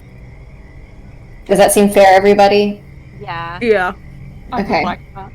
She would As soon as Twig kind of lifted up her cloak and was looking at her skin, he would be at her side at an instant, because I feel like she's gonna freak the fuck out. Yeah, she'd just be staring at it absolutely frozen. Probably just with a slight quiver, but she just can't look away. Yeah, Lila will take a moment, kind of like for a second, kind of snap back to herself and go on up to Twig. It's all right. I got this. And then tapping her shoulder or resting her hand on her shoulder will cast Greater Restoration. Yay. All right, roll a d4. Please be better this time. Well, it rolled off the table, but that was a 4, but I'm going to roll it again. 2! 2. Okay. Twig, you can remove 2 corruption points, and you are back to just being compulsive. No more fear. Just Twig. No more body parasites. Just, compulsive. A little bit more compulsive Twig. Yeah, she's gonna take like a little bit of like a little breath, and just see her eyes are just like start to water a little bit. Oh. Nov will like wipe away a little tear if it falls. How far are we, Joe? Fuck this place. Well, you know you're about 500 feet away, and about that point, that is when the ship the boat stops from the speed, as the spell eventually does begin to fade. As you now are at a much slower pace, moving throughout the area. And, sorry, I just need to do something real quick. You're good. This area sucks. Yes. Yeah. Lila going back to the back of the boat with her hands on her head. She's still green and still reckless, but she will apologize to everybody. Sorry, I'm never like this. I don't know what's going on. It's fine. We've all got weird shit going on. It's fine. It's the place. It's not you. As she will sit exiled in the back. Oh, you exiled yourself. No, she did. I mean, she stinks. Okay,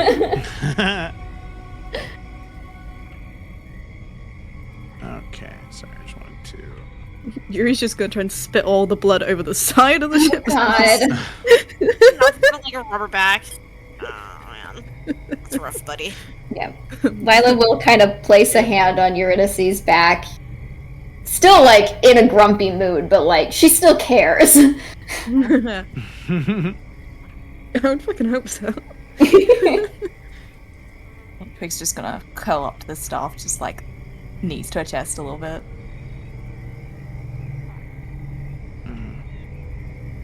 That is only fair.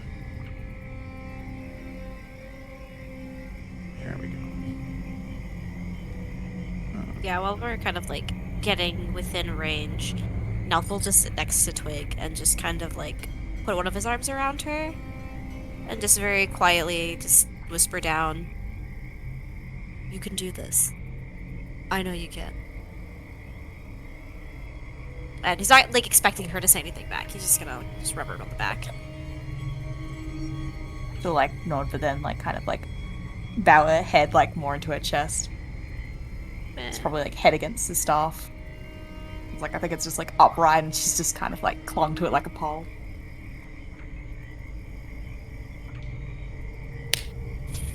Okay. Alrighty. So with that, the 5 of you continue down the river path until eventually, Nalfian being near the front of the boat, you feel the front of the boat kind of stop. It gets hung up on something. Maybe a rock or a fallen tree trunk that had fallen into the river. And you kind of look over the edge, and Lila, as you are at the back of the boat, Nalfian up at the front, both of you can see this mist, this fog, begin to rise in front of you and behind you. As it does, you sort of look down to where it's emanating from.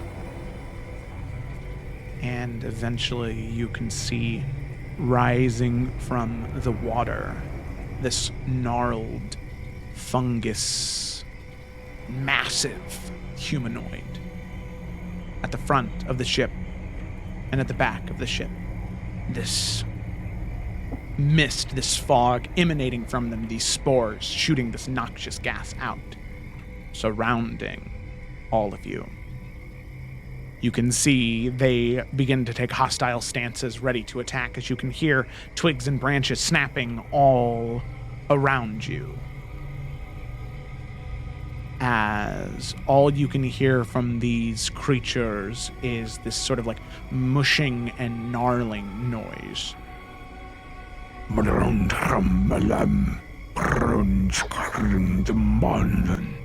Just the sounds emanating from them very unnatural. As you see, moving throughout the forest, the marsh around you, humanoids, your size, maybe normal people at one point in time, you can see their flesh and entrails growing bright, white-hot red, ready to explode at any moment. So, with those two creatures rising in front of you and behind you, you can see what looks to be maybe 6 creatures running at you from out in the bog. That is where we're going to go ahead and take our break. Woo! Oh. And then when we get back, roll some initiative. Yeah. Oh All right. boy. It's a Oh big boy. boy. Wait, so does Alistar have none? No corruption as well? Nope, none. That boy. What kind of rolls is he even getting? Yeah, wait. What's better than everyone else? What's better than me? Why am I What's stuck in happening this? here?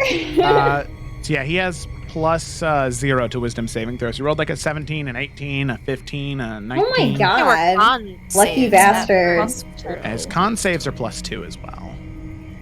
But That's the how thing I was is like the closer you get to the source, the higher the DC is, and the more corrupted you get, the higher the DC is. So, the more corrupted you are, the easier you succumb to corruption, that type of thing. Rough. Yeah. All right, well, we're going to go ahead and hop to a break, and we'll be right back.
scars long have yearned for your tender caress, to bind our fortunes. Damn what the stars own, rend my heart open, then your love profess, a winding, weaving fate to which we both atone. You flee, my dream come the morning, your scent, berries tart, lilac sweet, to dream. Oh, hello, and we are back. So we're going to go ahead and dive right back into our session here today. Oh, wait. There we go. Now, pull everybody there. All right. So, picking up right where we left off, our group of adventurers had found themselves within this corrupted swampland of the Riverlands. This area within the realm of Iverion that's definitely not supposed to be like this. Apparently it has been corrupted by some entity, something. The party has noticed several strange things happening as they've been traveling through here. The sound of fleshy explosions, these massive gorilla-like creatures, undead and wandering throughout the bog, and these entities like cordyceps, mushrooms, fungus people, large, much larger than a normal humanoid, more so the size of a small giant. These entities that stand maybe 10 or 12 feet high, just wandering throughout the wood, blending in with the bark of the trees. So all three of those things combined, they notice these odd things near them, with the mission of trying to figure out what's creating these strange, odd entities and stopping it. Lady Juliana, a fellow druid of the area, giving you her staff, hoping that it may be enough to break whatever corruption is in this area. On your journey through, on top of several foreboding or threatening moments, you did meet a creature by the name of Tenny, a satyr that was sent by Lady Juliana, or by Juliana, to investigate this area. Tenny, it seems as though, has been especially affected by the madness, by the corruption in this area. His flesh and person changed and shifted. There are still small bits and pieces of him within his mind, but most of it seems to have fallen to the wayside as the corruption has begun to eat away at him.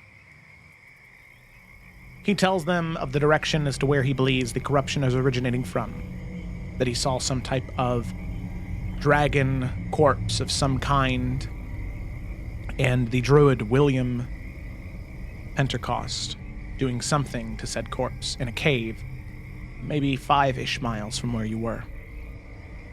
All of you pressed forward, promising that you would come back and help Tenny, but you needed to deal with this first. So, you head off and away. Eventually, that brings us to where we are now. All of you traveling through the rivers and the bog, till eventually your ship is stopped. Two of these giant fungal creatures burst out of the water, stopping your ship as you can hear the sound of quick steps moving throughout the forest, the bog, as these bright red and white undead begin running towards you.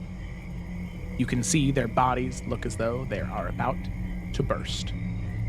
So with that is where we're going to go ahead and pick up, and I would like everybody to roll for initiative.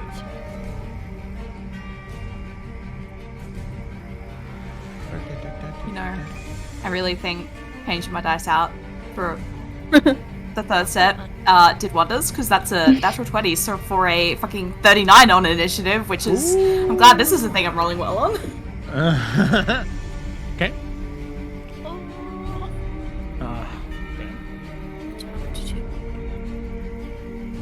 Nalf has a 24. Nice. 20 and... Oh, Lila. 20. Oh, goddamn, Twig! Oh, Twig! Woohoo! Alright, so with that, we'll go ahead and begin combat, and we'll dive in right up to the top to Twig. Yes. So, there's a lot of things here. And I think Twig just has a moment of panic of just, I don't know what to go for first. And so, biggest target is right in front of us. She's going to Hunter's Mark the little fungi boy right in front of us. And put Hunter's Mark on it and just unload a couple bolts into it. Or maybe not. That's a 14 for that first hit. And sorry, which things were these coming at again? The top boy up here. Okay, yeah, a 14. 14 does hit. Okay, so that is then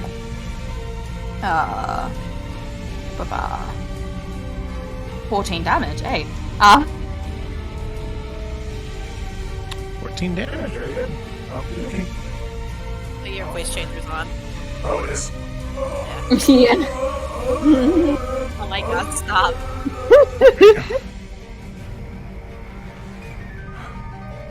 Okay, there we go. All right, I forgot that I use the minus key a lot when combat starts. Okay, there we go. All right, 14 points of damage. Coolio.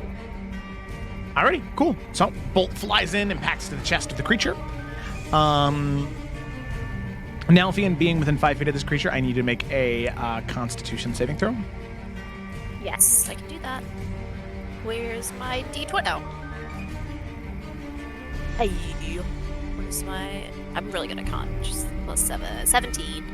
17. Okay, so you are not considered poisoned, but Oh my god. you do take No. 6 points of poison damage. Okay.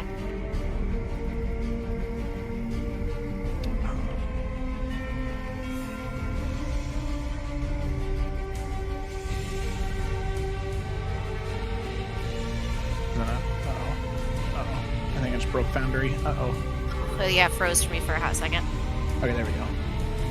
And... there we go. Perfect. Look at that. If that isn't an Echo Nalfian, I don't know what is. All right. Cool. All right. Anything else, Twig? hold on, what? Sorry, I don't know what's happened. My thing just completely lost power for a hot second. Oh, you hit the Myconoid with a bolt, and as you hit it with a bolt, there was this exhaltation of poisonous gas around the creature within a 5-foot radius, and Nalfian's the only creature, so Nalfian took 6 points of poison damage. Okay, So- I see. Yeah. Is there anything else? All of you guys are on the boat. And that right was now, just by in the way. reaction to being hit? Yeah. Yes. Okay, well, seeing that, even though it's going to lose the Hunter's Mark, she will turn her focus just to the middle horizontally on the left here and go for that second bolt for a 21 to hit, which is then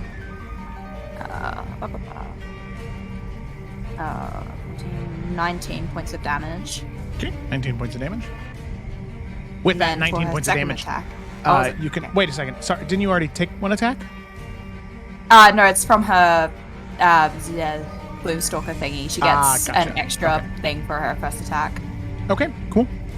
So 19 points of damage. That is enough to kill this creature. As you do, bolt slams into it, and in a 10-foot radius around it. 10-foot radius around it. You can see there is this massive explosion of blood and flesh and bone, just like razor blade shattering through the leaves and twigs and bark of the area, creating this sort of deafening explosion that looks like, if it were to be anywhere closer, would have hurt. Okay. But then for her second attack, she'll aim at the one that's north of it for 22, which is then 11 points of damage. 1 points of damage. Not nearly enough to do this one in, but still hanging in there. That's all. Okay, alrighty. Nalfian, with that, it's your turn. Okay. I thought they had made little masks at one point for something else, but I don't remember what it was. Would he have enough time to, like, put his on, just like pull up his cloak to cover his mouth while he fights this thing, or would that be considered an act? No, they'd consider that interacting with an object, so no, that'd be fine. Okay, I don't know how much it'll actually help, but he'll just kind of like pull his cloak up over his nose and mouth. Yeah, with like regular poison, the magic, it might help a little bit, but it's still like a magical poison, so. Okay, no worries. Okay, so Whisper in one hand, Wind in the other. I'm gonna go ahead and attack this guy. Sorry, my character sheet was stuck for a second. Plus 9. 26 to hit for the first one. That hits. Okay. And roll damage on Kya. It's 18 points for the first total. And then, oh yeah, noise. 27 to hit for the second one. Okay, that hits as well. And then, actually, and then I'm going to, with my offhand attack with my dagger, I feel like I'm going to be making, Constitution saving throws. Yes. Yes, you will. 25 to hit, that's going to hit. Okay, so I need 3 con saves then. Yeah, I figured. And there's the dagger. 3 con saves? Yep, 3 con saves, yep. Okay, I'm only doing this because I have +7. Hey, well, the first one is not very good. 8, 9. Okay, the first one is 11. Okay, so on the first one, no need to make the other 2, as now you are considered poisoned, Nalfian. So while you are poisoned, you have disadvantage on all attack rolls and ability checks. Whoa, what? Yeah. Poisoned is not good. You can make a saving throw at the end of each one of your turns. Okay. So you do take sorry, you do need to make those. Well, no, sorry, you just take the 2d4 poison damage regardless of succeeding or failing. What's the damage then? I'm totaling it up right now. 7, 9. So it's 12 points of poison damage. Okay.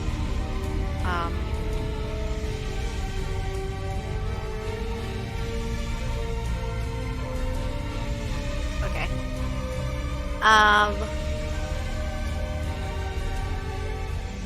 Sorry, I was thinking. Because if I move, it's gonna get an attack on me. Okay.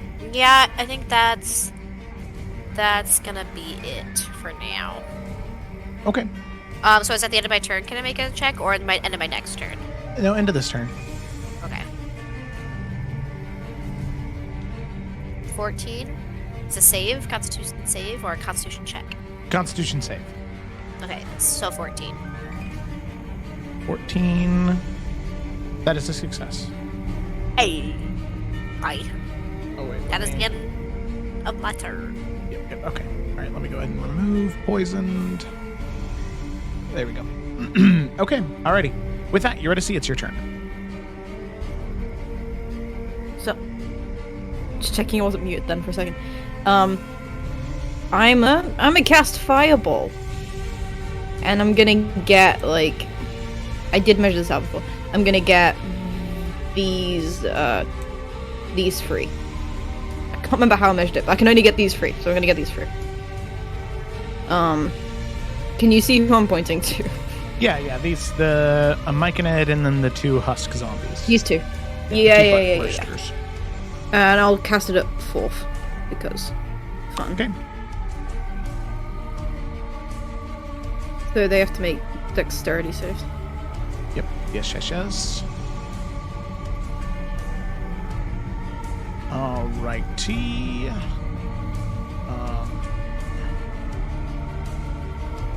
That's a failure, a failure. That's 3 failures. Hell, yeah. That's 9d6, which I'm gonna spend a sorcery point and re-roll a bit of that because I don't like it. That's a fun thing. I get to re-roll shit. Oh yeah, man. Well, that was barely any better. It's 33 points of fire damage. Okay, alrighty. So with that, there are 2 explosions from over here as both of these husk zombies detonate, so to speak, shattering into the area. However, as the explosion reaches out and hits these 3 creatures, it is enough to kill this Myconid here. However... Oh, yikes. However, each creature within the gas of both of them, since both of the gas spheres are connected, will also need to make dexterity saving throws. So that is everybody. As the fireball detonates and explodes, the gases all around the one Myconid begin to also erupt and explode, as well as now the Myconid that it's connected to. So there's joke. What happens? Well, that was the plan anyway. I mean, so everyone on the boat needs to make a what save? A dexterity saving throw. Oh, because it's not a natural 20 from Twig. Nice. Yeah. So Twig, you'll take half of 33. A 16. It's whatever Yuri's spell DC is. Wow. Oh, it's 17. So Lila, you fail. Sorry. I failed too. I failed my own thing.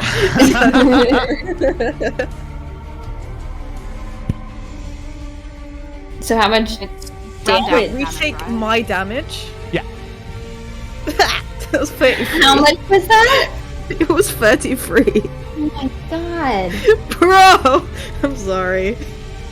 And damage just rounded down, right? Yep. Alistar fails as well, so he takes 33 points of fire damage. Yuri's gonna look at that and immediately go, "Oh, I'm so sorry."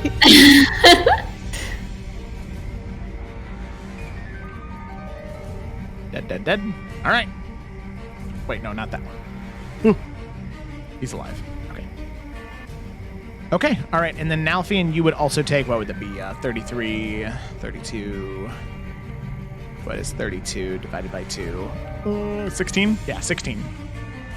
Points of fire damage. Ow. Yuri just immediately goes like, ooh. 16. Alright.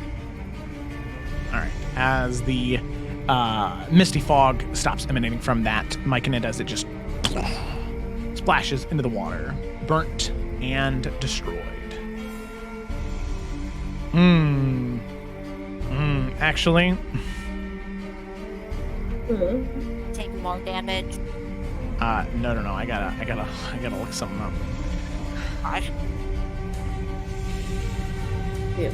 Okay, so the ship takes 33 points of damage. It's the boat's still there. It barely. Oh, thank God.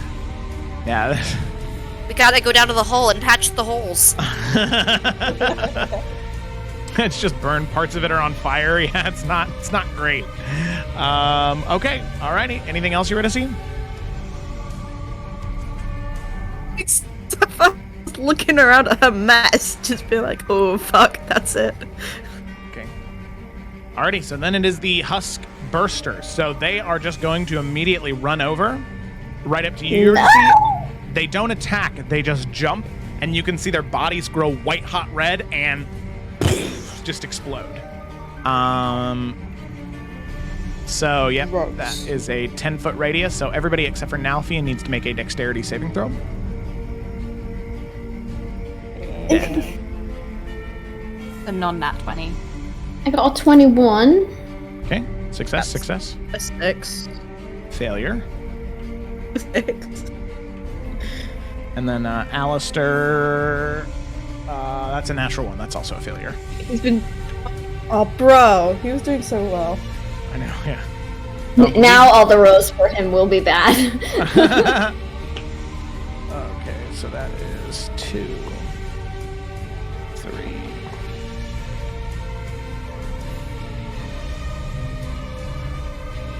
So each one of you take... Wait. So it's 12 points of poison damage. Those of you that succeeded take 6. The rest of you take 12. I just forget who said they succeeded. I succeeded. I think it was just Eurydice that failed. I think so. In Al. Oh, okay. Yeah. 12. Boom. Yuri looks like shit. She's on 11 hit points. Hey, yo. All right. Hey, yo. That's the end of that creature's turn. Then we come to this creature's turn. This creature is going to run up here, right up to Nalthian. And it's going to do the same thing. 10 feet, explode. Oh, Eurydice, you're lucky. So Nalthian, Alistar, and Twig, I need you to make dexterity saving throws. Sadly, Nalthian, your echo is just destroyed in that moment. Yeah. 18. Okay. 21 again from Alf. Okay, that is 2 successes. So that's 8 points of damage to the both of you. That is halved, but that is going to be 16 to Alistar. Okay. Alrighty. Move on from there. That one is dead. So with that, we come to Lila. All right. She will. I thought there was going to be the gorilla, so I saw that on the tracker. But she will, as a bonus action, where is it? Cast Mass Healing Word. She might just do it at 4th level as well. Is it just Eurydice looking bad, or are we all pretty fucking hurt? I'm okay. I'm around tall. Okay. Alistair's She'll just do it looking great. Okay.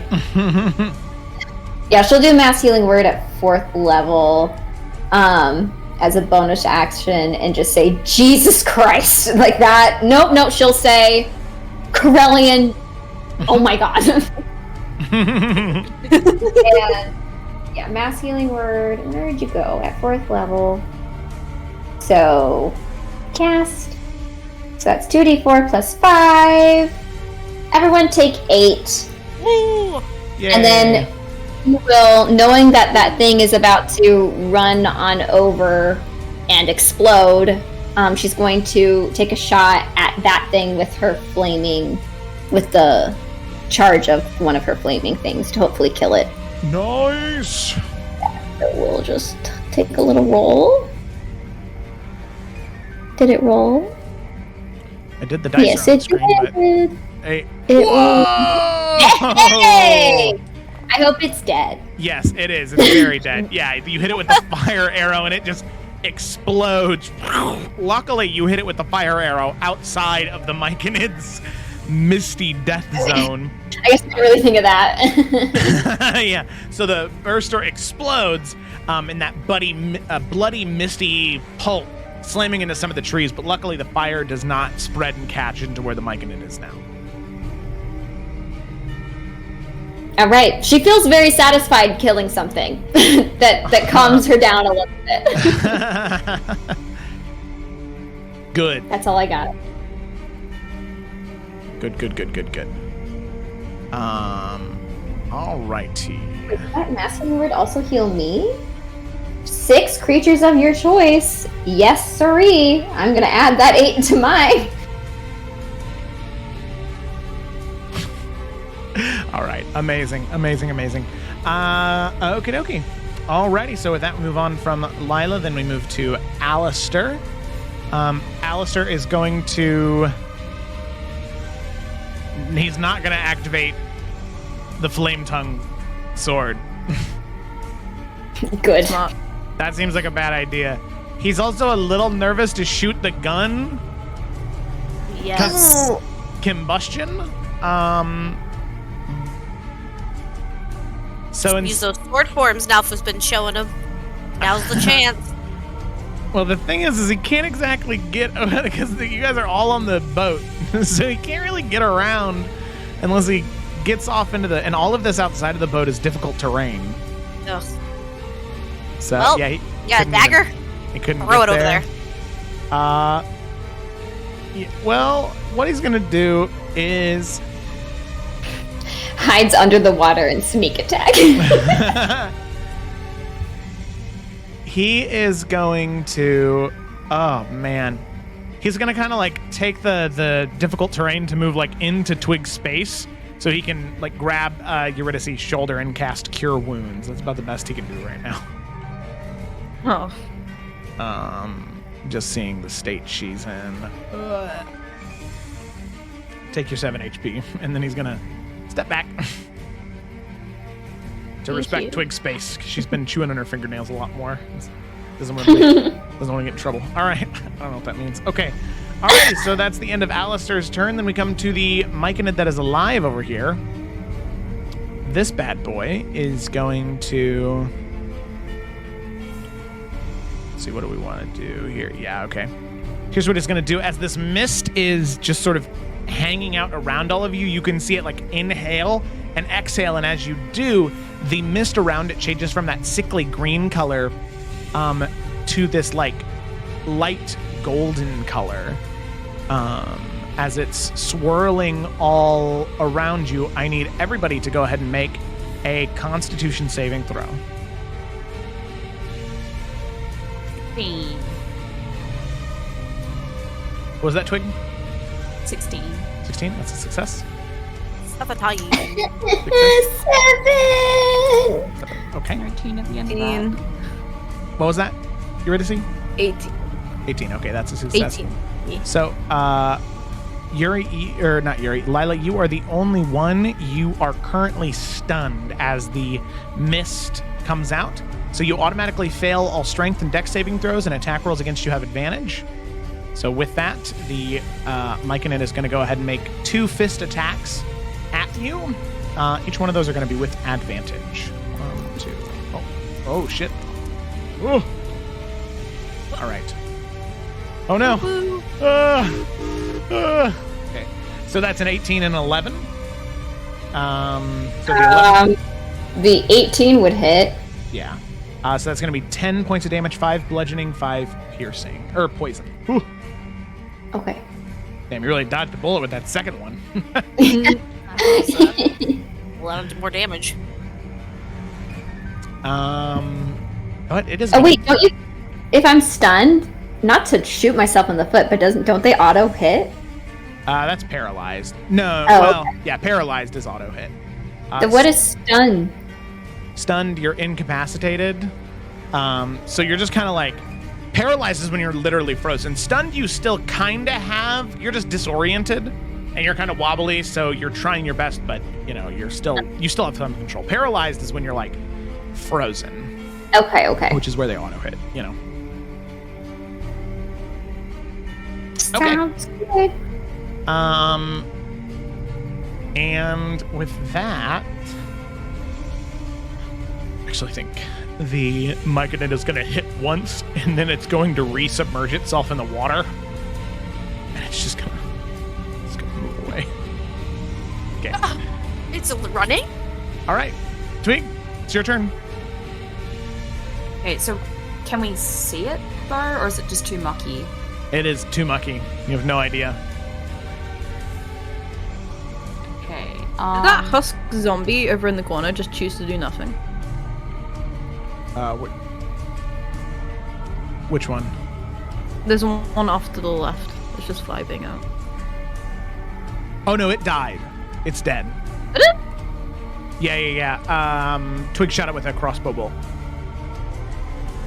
I thought that was the other one. My bad. Yeah, no, there's... Yep, there was 3 on each side. So, yep, all 3 of them are dead. Or all 6 of them are dead. Okay. They done exploded.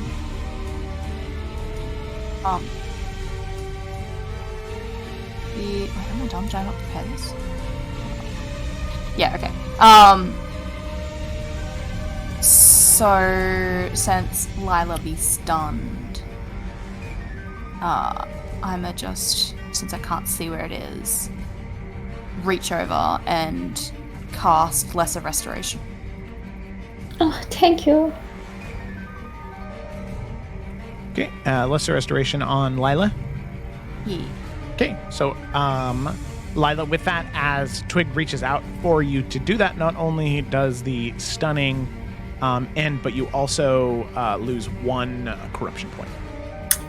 Okay, I could have done this whole time. I didn't think it'd be enough for that. Wait! This is the 2nd level. We'd be making you expend your 5th level, Lila. I'm so sorry. It's okay. Well, yours can only take off 1. Mine can take off up to 4. Okay, this is true. So Correct. it's still helpful either way, but it's good. Now we know. So that's great. Lila feels very calm now. She's just stinky now. Yeah, no longer nearly as angry anymore. Okay, alrighty. So, Twig, as we come to the end of your turn and moving into Nalfian's turn, it seems though the threat of combat is no longer there. So, Nalfian, as we get to your turn, is there anything in particular you'd like to do, or? I'm sorry. There is no like threat of combat. Mm-hmm. I mean,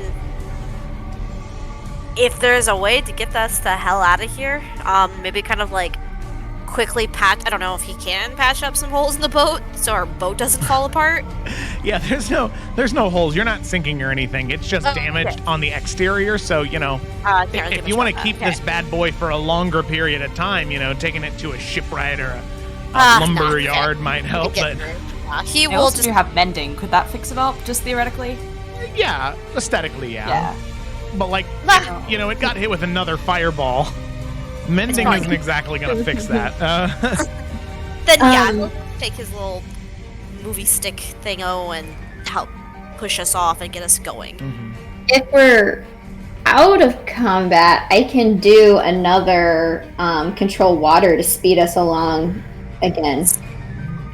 Give us our motorboat. If we want to do that. Because aren't we very close?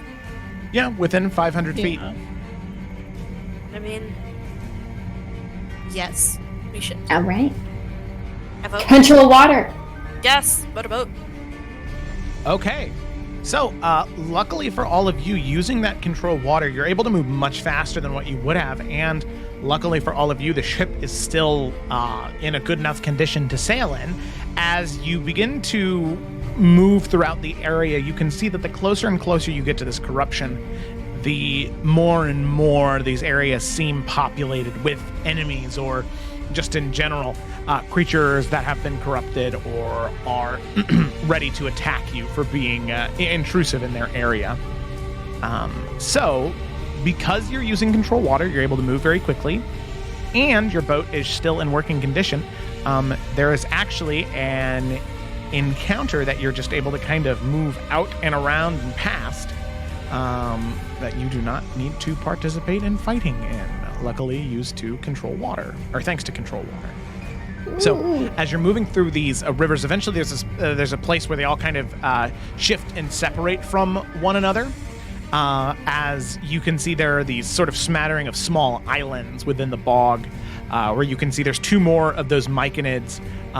There are the like burster zombies that are currently like tied together with this writhing mass of like fungus that seems to have taken over some type of like wild dog or wolf. That is absolutely covered in that material. The two of them are kind of fused together, giving those burster zombies much more speed. And you also see three of those massive gorilla-like animals. But luckily, you're able just to speed past them, so no need to... oh, wait a minute. I just forget to disable that. There we go. So luckily, you don't need to deal with any of this stuff. Nice. Yes. Good. Wowzers. Yep, you are able just to speedboat through there and get out. Thank God. Also, since it's 300 feet and we had 500 feet left, the last like stretch before we approach, unless we are going to try and take a short rest in that time, I can cast Prayer of Healing for us after control water is done, though. Might be a good idea. Do we I think don't we think we could wanna take a squeeze short short rest anywhere, or should I not? Short rest is what, an hour? How's everybody feeling? Like, would you guys feel comfortable with a short rest? Now feels okay. Like, Lila's at 34 out of 75, so she's not hot. So Is there- definitely like some kind of healing. yeah. Is there a spot, Joe, that we could like tuck behind? Just to kind of lick our wounds for a short time? For an hour, the problem is there's not really any solid ground around you for the most part. I mean, for a lot of this, you're just kind of like in the water or this like murky land. So you could try and tuck the boat off to the side to hopefully be able to rest for an hour, but that's a risk that you're gonna have to take if you're gonna do that. We'll just do prayer of healing, which is like Yeah. totes snuggles fine. I just wanted to feel things out. Okay. What dice do you roll for prayer of healing? 2d8 plus 5. If you roll low on any of the d8s, let me know. Oh, alright. I will let you know. Where'd you go, prayer of healing? Why are you hiding from? There we go. I rolled a 4 and a 6. Do we want to re-roll any of those? For 15? Those seem okay. Yeah, I'm like, that's pretty okay. So everyone take 15.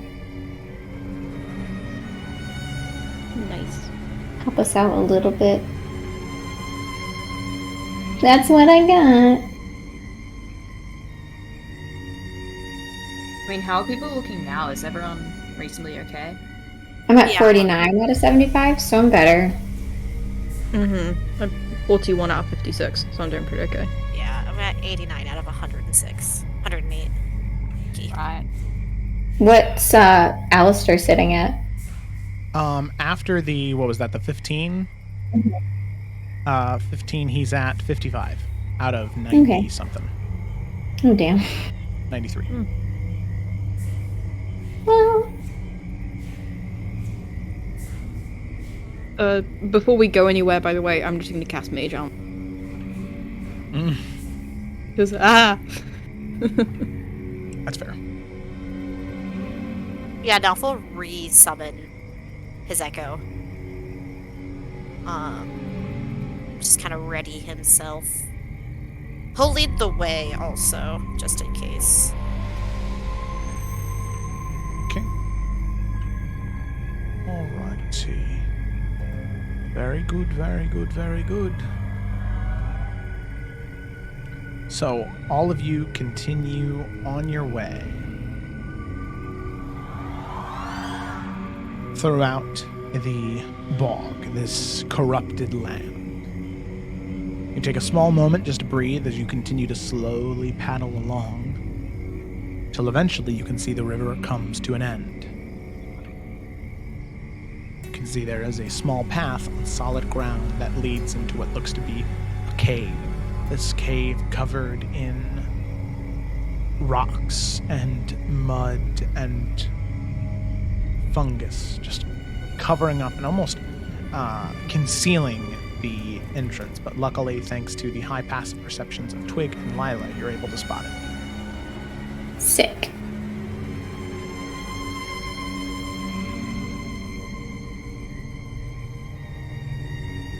Does the river, like, blow through the cave, or, like, we're out of the boat walking through this part? You're out of the boat walking at that point. Okay. Then, I say very quietly, can Nelf make a perception check to, like, listen to hear any noise coming from inside the cave first? Yeah, sure, make a perception check.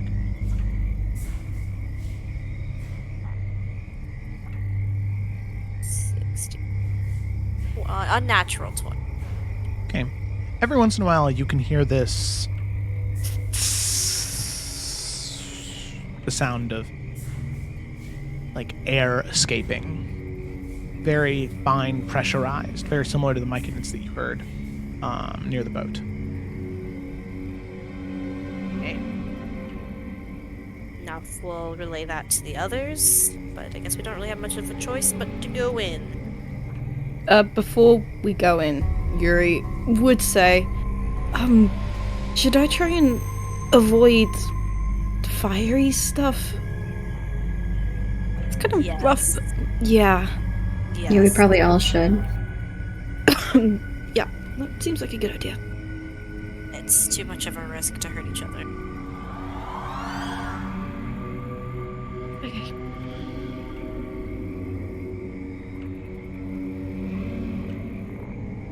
My spells with bonfire effects.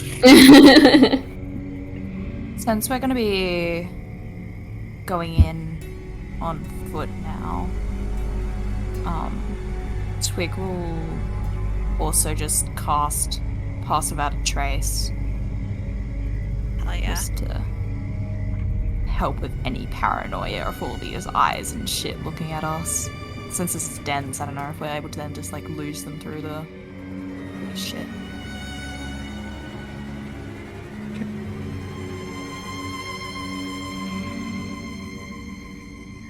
Alrighty. Casting that. So are all of you approaching the cave entrance then?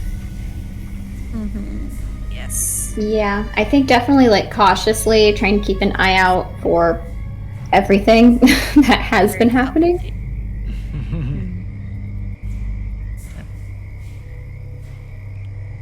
So, with that, as all of you approach cautiously, I'd like each one of you to make a stealth check. We get Mine's still advantage, disadvantage, isn't it? or- What For is the the- pass without trace? Plus 10. Yeah. Oh, hell yeah. So 21 for Alistar. Yours just coughing her guts out. Oh, yeah. The first one was a fucking 19 after all disadvantage. This is Plus 10. Plus 10, yeah. 15. bro. Yeah, I rolled a 5. Okay. Alrighty, 23. So, as all of you walk in, you try your best to stay as quiet as you can. But for some of you, it's a little hard.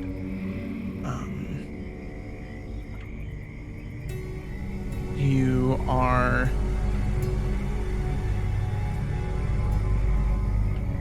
moving throughout this hidden path leading to this cave entrance.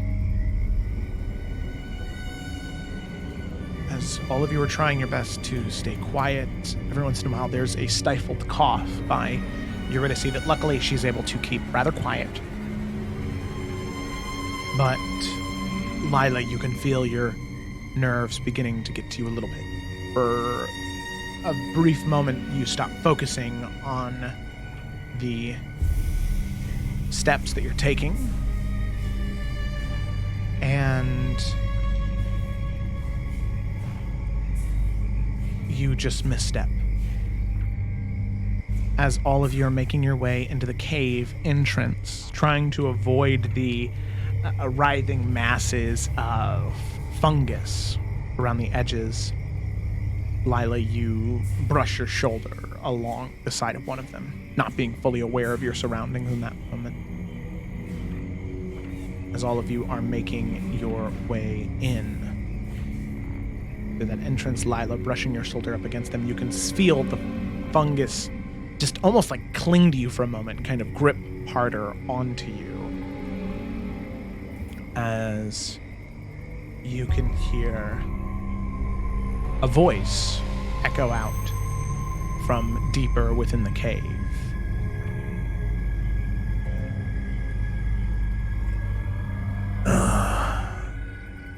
I see I have visitors. It has been a long time, but I'm very happy to have you. You've made your way here for quite some time. You see, my eyes are everywhere. Did not know if you'd make it this far.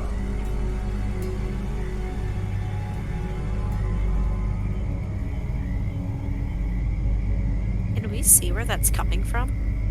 No, currently right now there's just this ever-present just fog created by whatever spores there are in here that's just floating around.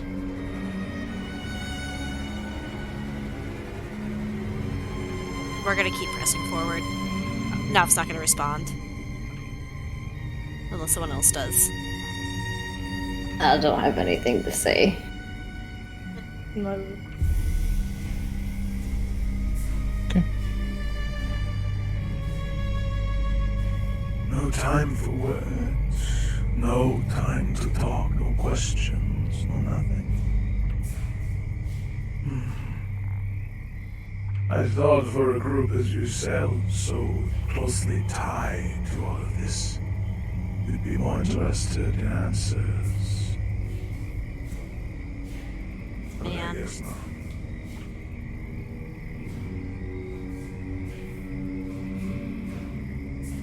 Nalf's just nervous that if he speaks, it's gonna truly give away their location.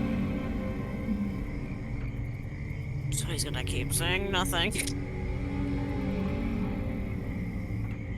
Nalfian being near the front, and then I'd say Lila and Twig as well. Actually, you were to see with your passive perception, you'd be able to see this. Just on the edge of the fog, close to where you are, maybe 20, 30 feet away, you can see a humanoid man standing there. But his body is completely overgrown with fungus and mushrooms just jutting out of his skin. A necklace hanging down from his side, and his face completely covered, growing out of his head. All you can see is the very tip of a nose and a mouth and chin, the rest completely covered in fungus. Did you see something very similar to this? Yeah. Hell yeah. I like his little skull friend. Yeah. I like that he's decorating still. A little big bow hanging down.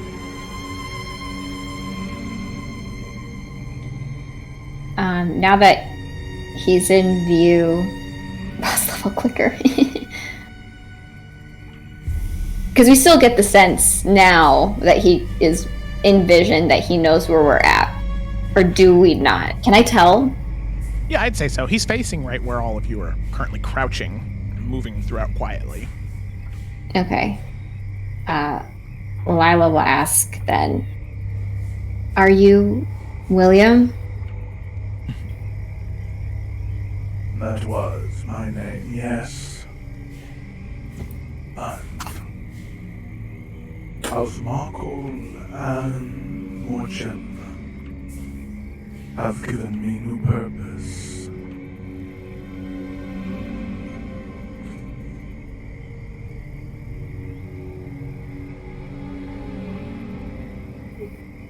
And what is that?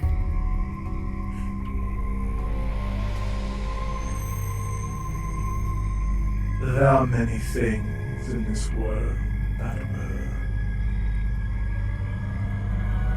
hidden, kept away, meant to be concealed. But when uncovered, they provide insight to see the mockery of the world we've been living in.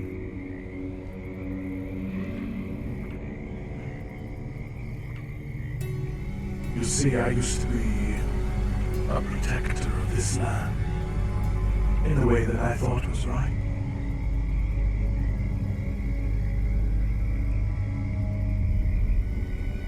I had a grove, animals, and plants that I tended to. But I pruned the land as well. I kept things out. But what I didn't realize is how valuable all life can be. That I shouldn't hinder any one thing from growing. It's a druid's job to maintain that cycle, to allow it to take its natural course, not to interfere. So, I let it take its natural course. And I found something. Something that showed itself to me. Because I let nature take its course. Do you know what that is? Enlighten us. Follow me. Take the eye. And with that, he steps back into the fog and disappears.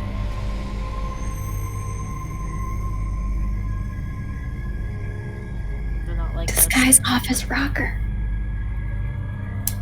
He's been manipulated. I don't know if we're gonna be able to bring him back. And now it's gonna walk forward.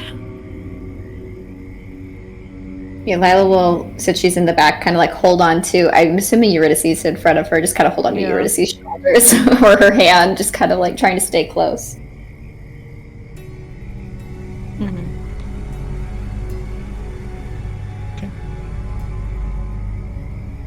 Is Twig kind of like behind me-ish, or where is Twig in this little formation? I think it's now should be close Eurydice, Lila. Okay. Yeah. Alright. Well, I don't know where Alistar is. I'm guessing Alistar is like between Yuri and Twig. That's my guess. Like Okay. he's in the middle. And we're not like single file, right? I mean, I imagine we're just in a Nah, cluster anyway. So Yeah. we're all pretty close. I think- thought we were single file because I thought it was like a tight squeeze with the mushrooms and everything. It's not super tight. You could have like a little bit of a column if you wanted to, but you couldn't be walking in like a horizontal line. Like, Yeah. No, I just Nalf would like kind of be, like with his echo near Twig. He just wants her to be able to, understand what's happening here. Because I think it's, to him, it's a pretty important moment. This is I don't know. He's hoping that it's not this bad in Husband's Hollow, but it probably is. So I just think it's important that she's processing all of this. So he's just keeping her near, and also trying to make sure she's safe at the same time, while following Mushroom. William Mushroom. okay. Alrighty. So all of you continue on your way until eventually rounding several corners following the footsteps of William. Until eventually you can see this large divot in the middle of this cave. Maybe a 20-foot by 20-foot hole in the ground. Currently, you can see wrapped up inside is this tightly coiled entity. 2 wings jutting out of the back, covered in fungus and decayed skin. Bits and pieces of bone showing. You can see this dull green heart easily exposed in the center. You can see most of the fungus and rot in this cave spewing from it. Supposedly some type of source right there. Still unable to see where William is. You can see something very similar to this, just not animated. This is currently slumbering, dead, decayed. It is not moving and alive in the same way that this art is.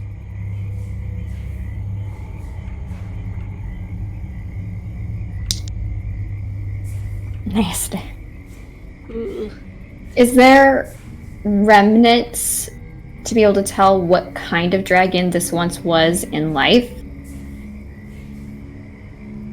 Or is it too far gone? Make a history check. Making a history check. Oh, I suck tonight. 10. 10. Yeah, you're not super sure. It's a little hard with all of the different mist and fog that's wrapping around in these sporadic patterns. maybe from the green coloration, it might have been maybe a black dragon. Those are known to use poison, but anything aside from that, you're not exactly sure. Okay. Sounds good. Alrighty. So, as it sits there, slumbering, you can hear William speak out again. This poor creature, kept away from the world.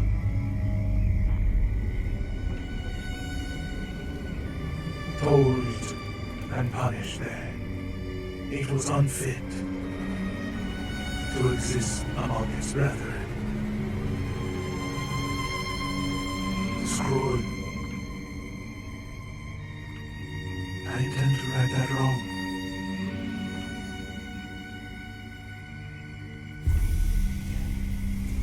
So I give you an opportunity. You may either step away now, allow me to help this creature, or... And you can see him kind of cock his head from left to right and roll his shoulders as you can see the dragon resting within that crater. Its shoulder begins to roll one way and the other. Its head begins to nestle back and forth. Can Nalfian tell if the necklace this guy's wearing has anything to do with what's happening? Make an Arcana check. Nalfian? Alright. Hey, you asked. I know. Okay, alright, that's a flat 17. That's not bad. I don't add anything to that. 17. The necklace, with what Nalfian knows is spellcasting, the necklace may be some type of focus. He doesn't have a staff. He doesn't have any other type of druidic or shamanistic symbols or paraphernalia on his body. The only thing that he has are these mushrooms and fungus that are currently covering his body and that necklace around his neck. It's not glowing or anything like that, but, I mean, it's as good a guess as any. Okay. But as of right now, he's up on a bit of a ledge about 60 to 70 feet away from all of you. Of course he is. So then, what is your answer? And if you needed persuading? You can see that behind you, you can hear this cracking and crunching noise as two of those myconids pop off of the wall. Those green eyes open about 30 feet behind you.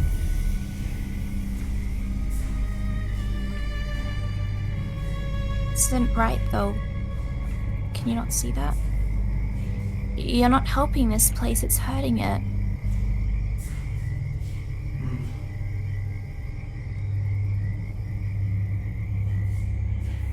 Yes. I thought you may feel that way. Persuaded by Juliana, I'm sure.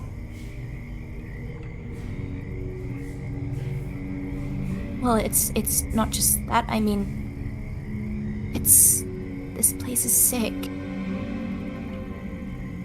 You're letting one thing thrive, sure, but at the cost of everything else, right? That's not how it's meant to be. Isn't it all about balance, child? The rest of the world can thrive, but this one small pocket cannot be what it's always meant to be. There's nothing keeping creatures here that do not wish to be.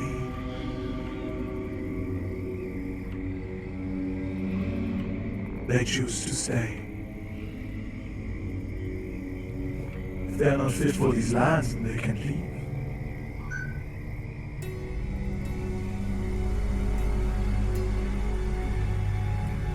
I would not have a lizard stay in a frozen tundra. Should we then equalize the whole world to be perfectly sustainable for all life everywhere.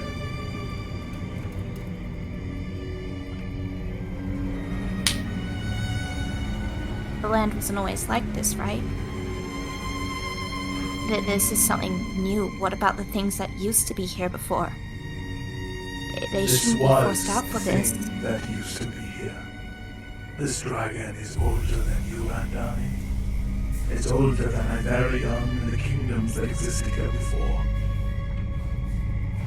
Who are you and I to deny? This creature, its home.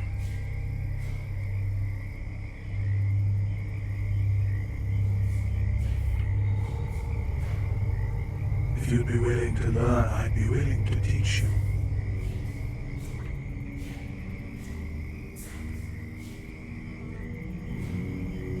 But one thing I've learned is that nature, its true wrath and poise, is not always beautiful. It is cruel and unforgiving. If you can learn this, you can learn to channel that cruelty, that malice. No. What you're talking about. You've been fed, lied to. You are being manipulated by House Markle. Is this what you really think, or is this what they're telling you to think? Or have you just been washed in the river of lies and this is all you know? Do you know what you're doing? Do you know who you're really working for and with?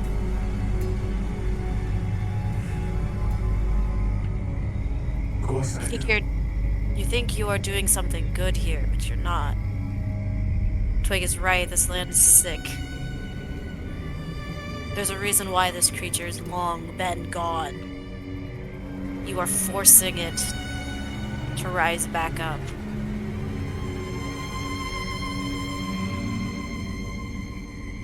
Then I suppose you've made your choice then.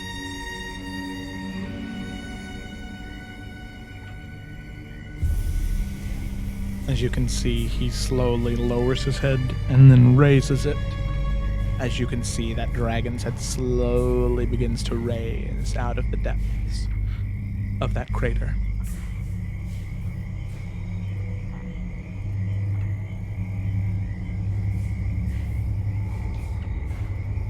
Can I cast Dispel Magic on him?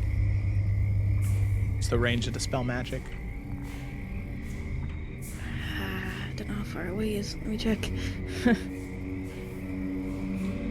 It is 120 feet.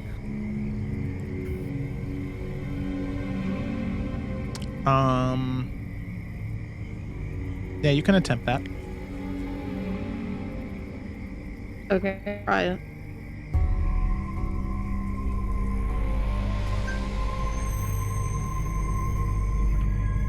What level? Third. Third. Okay. The spell fails. As you can see, his head cocks. Oh, no. You made a mistake. That's very old. Well, soon he will be reunited with the land, returned to the mud, so to speak. With that, as he smiles, he rolls his shoulder back and the other one and sort of rises and expands his chest as you can see the dragon slowly begin to rise. Him currently elevated away from you and elevated about 50, 60 feet in the air on a ledge, as all of you can slowly see the dragon begin to rise. Knowing that most likely the thing you'll need to do in this fight is either kill him or at least remove that necklace from him, but the hardest part is going to be getting a hold of him first. And so with that, as all of you see the dragon slowly begin to rise, William begin to fade away into a set of mist, that is where we're going to go ahead and end tonight's session. I know it's a half an hour early, I know. but I hope all of you can understand Either. that this fight is going to be long. That's all Let's right. go, boys. Start now. Well, I also realized that I need to redo the battle map that I made because I'm not exactly thrilled with the battle map that I had picked out. So I need to remake that. Yeah, I know. I know that if I didn't give you a legitimate reason, you wouldn't have dropped it. So I'm giving you a legitimate reason. What is this? Fucking a Farah? Like, Oh my god. time joke. I know, man. Makes me I sad. know. Oh, I'm so sorry that the group that routinely plays for 6 hours at a time, that sometimes even has spare sessions. I'm sorry. For once in your life, you're ending a half an hour. You also got to play twice the week before. So anyway, all right. Thanks for watching, everybody. Be sure to tune in next Sunday for the Isles of Iverion. There's no Salamander Coast. There's no Salamander Coast. And keep an eye out. I don't believe there's going to be a Farah on Friday. I don't believe. I need to think about it for a little bit longer. Need to talk to some people. But for the most part, just rely on Isles on Sunday of next week. All right, thanks for watching, everybody. Talk to you later. Bye.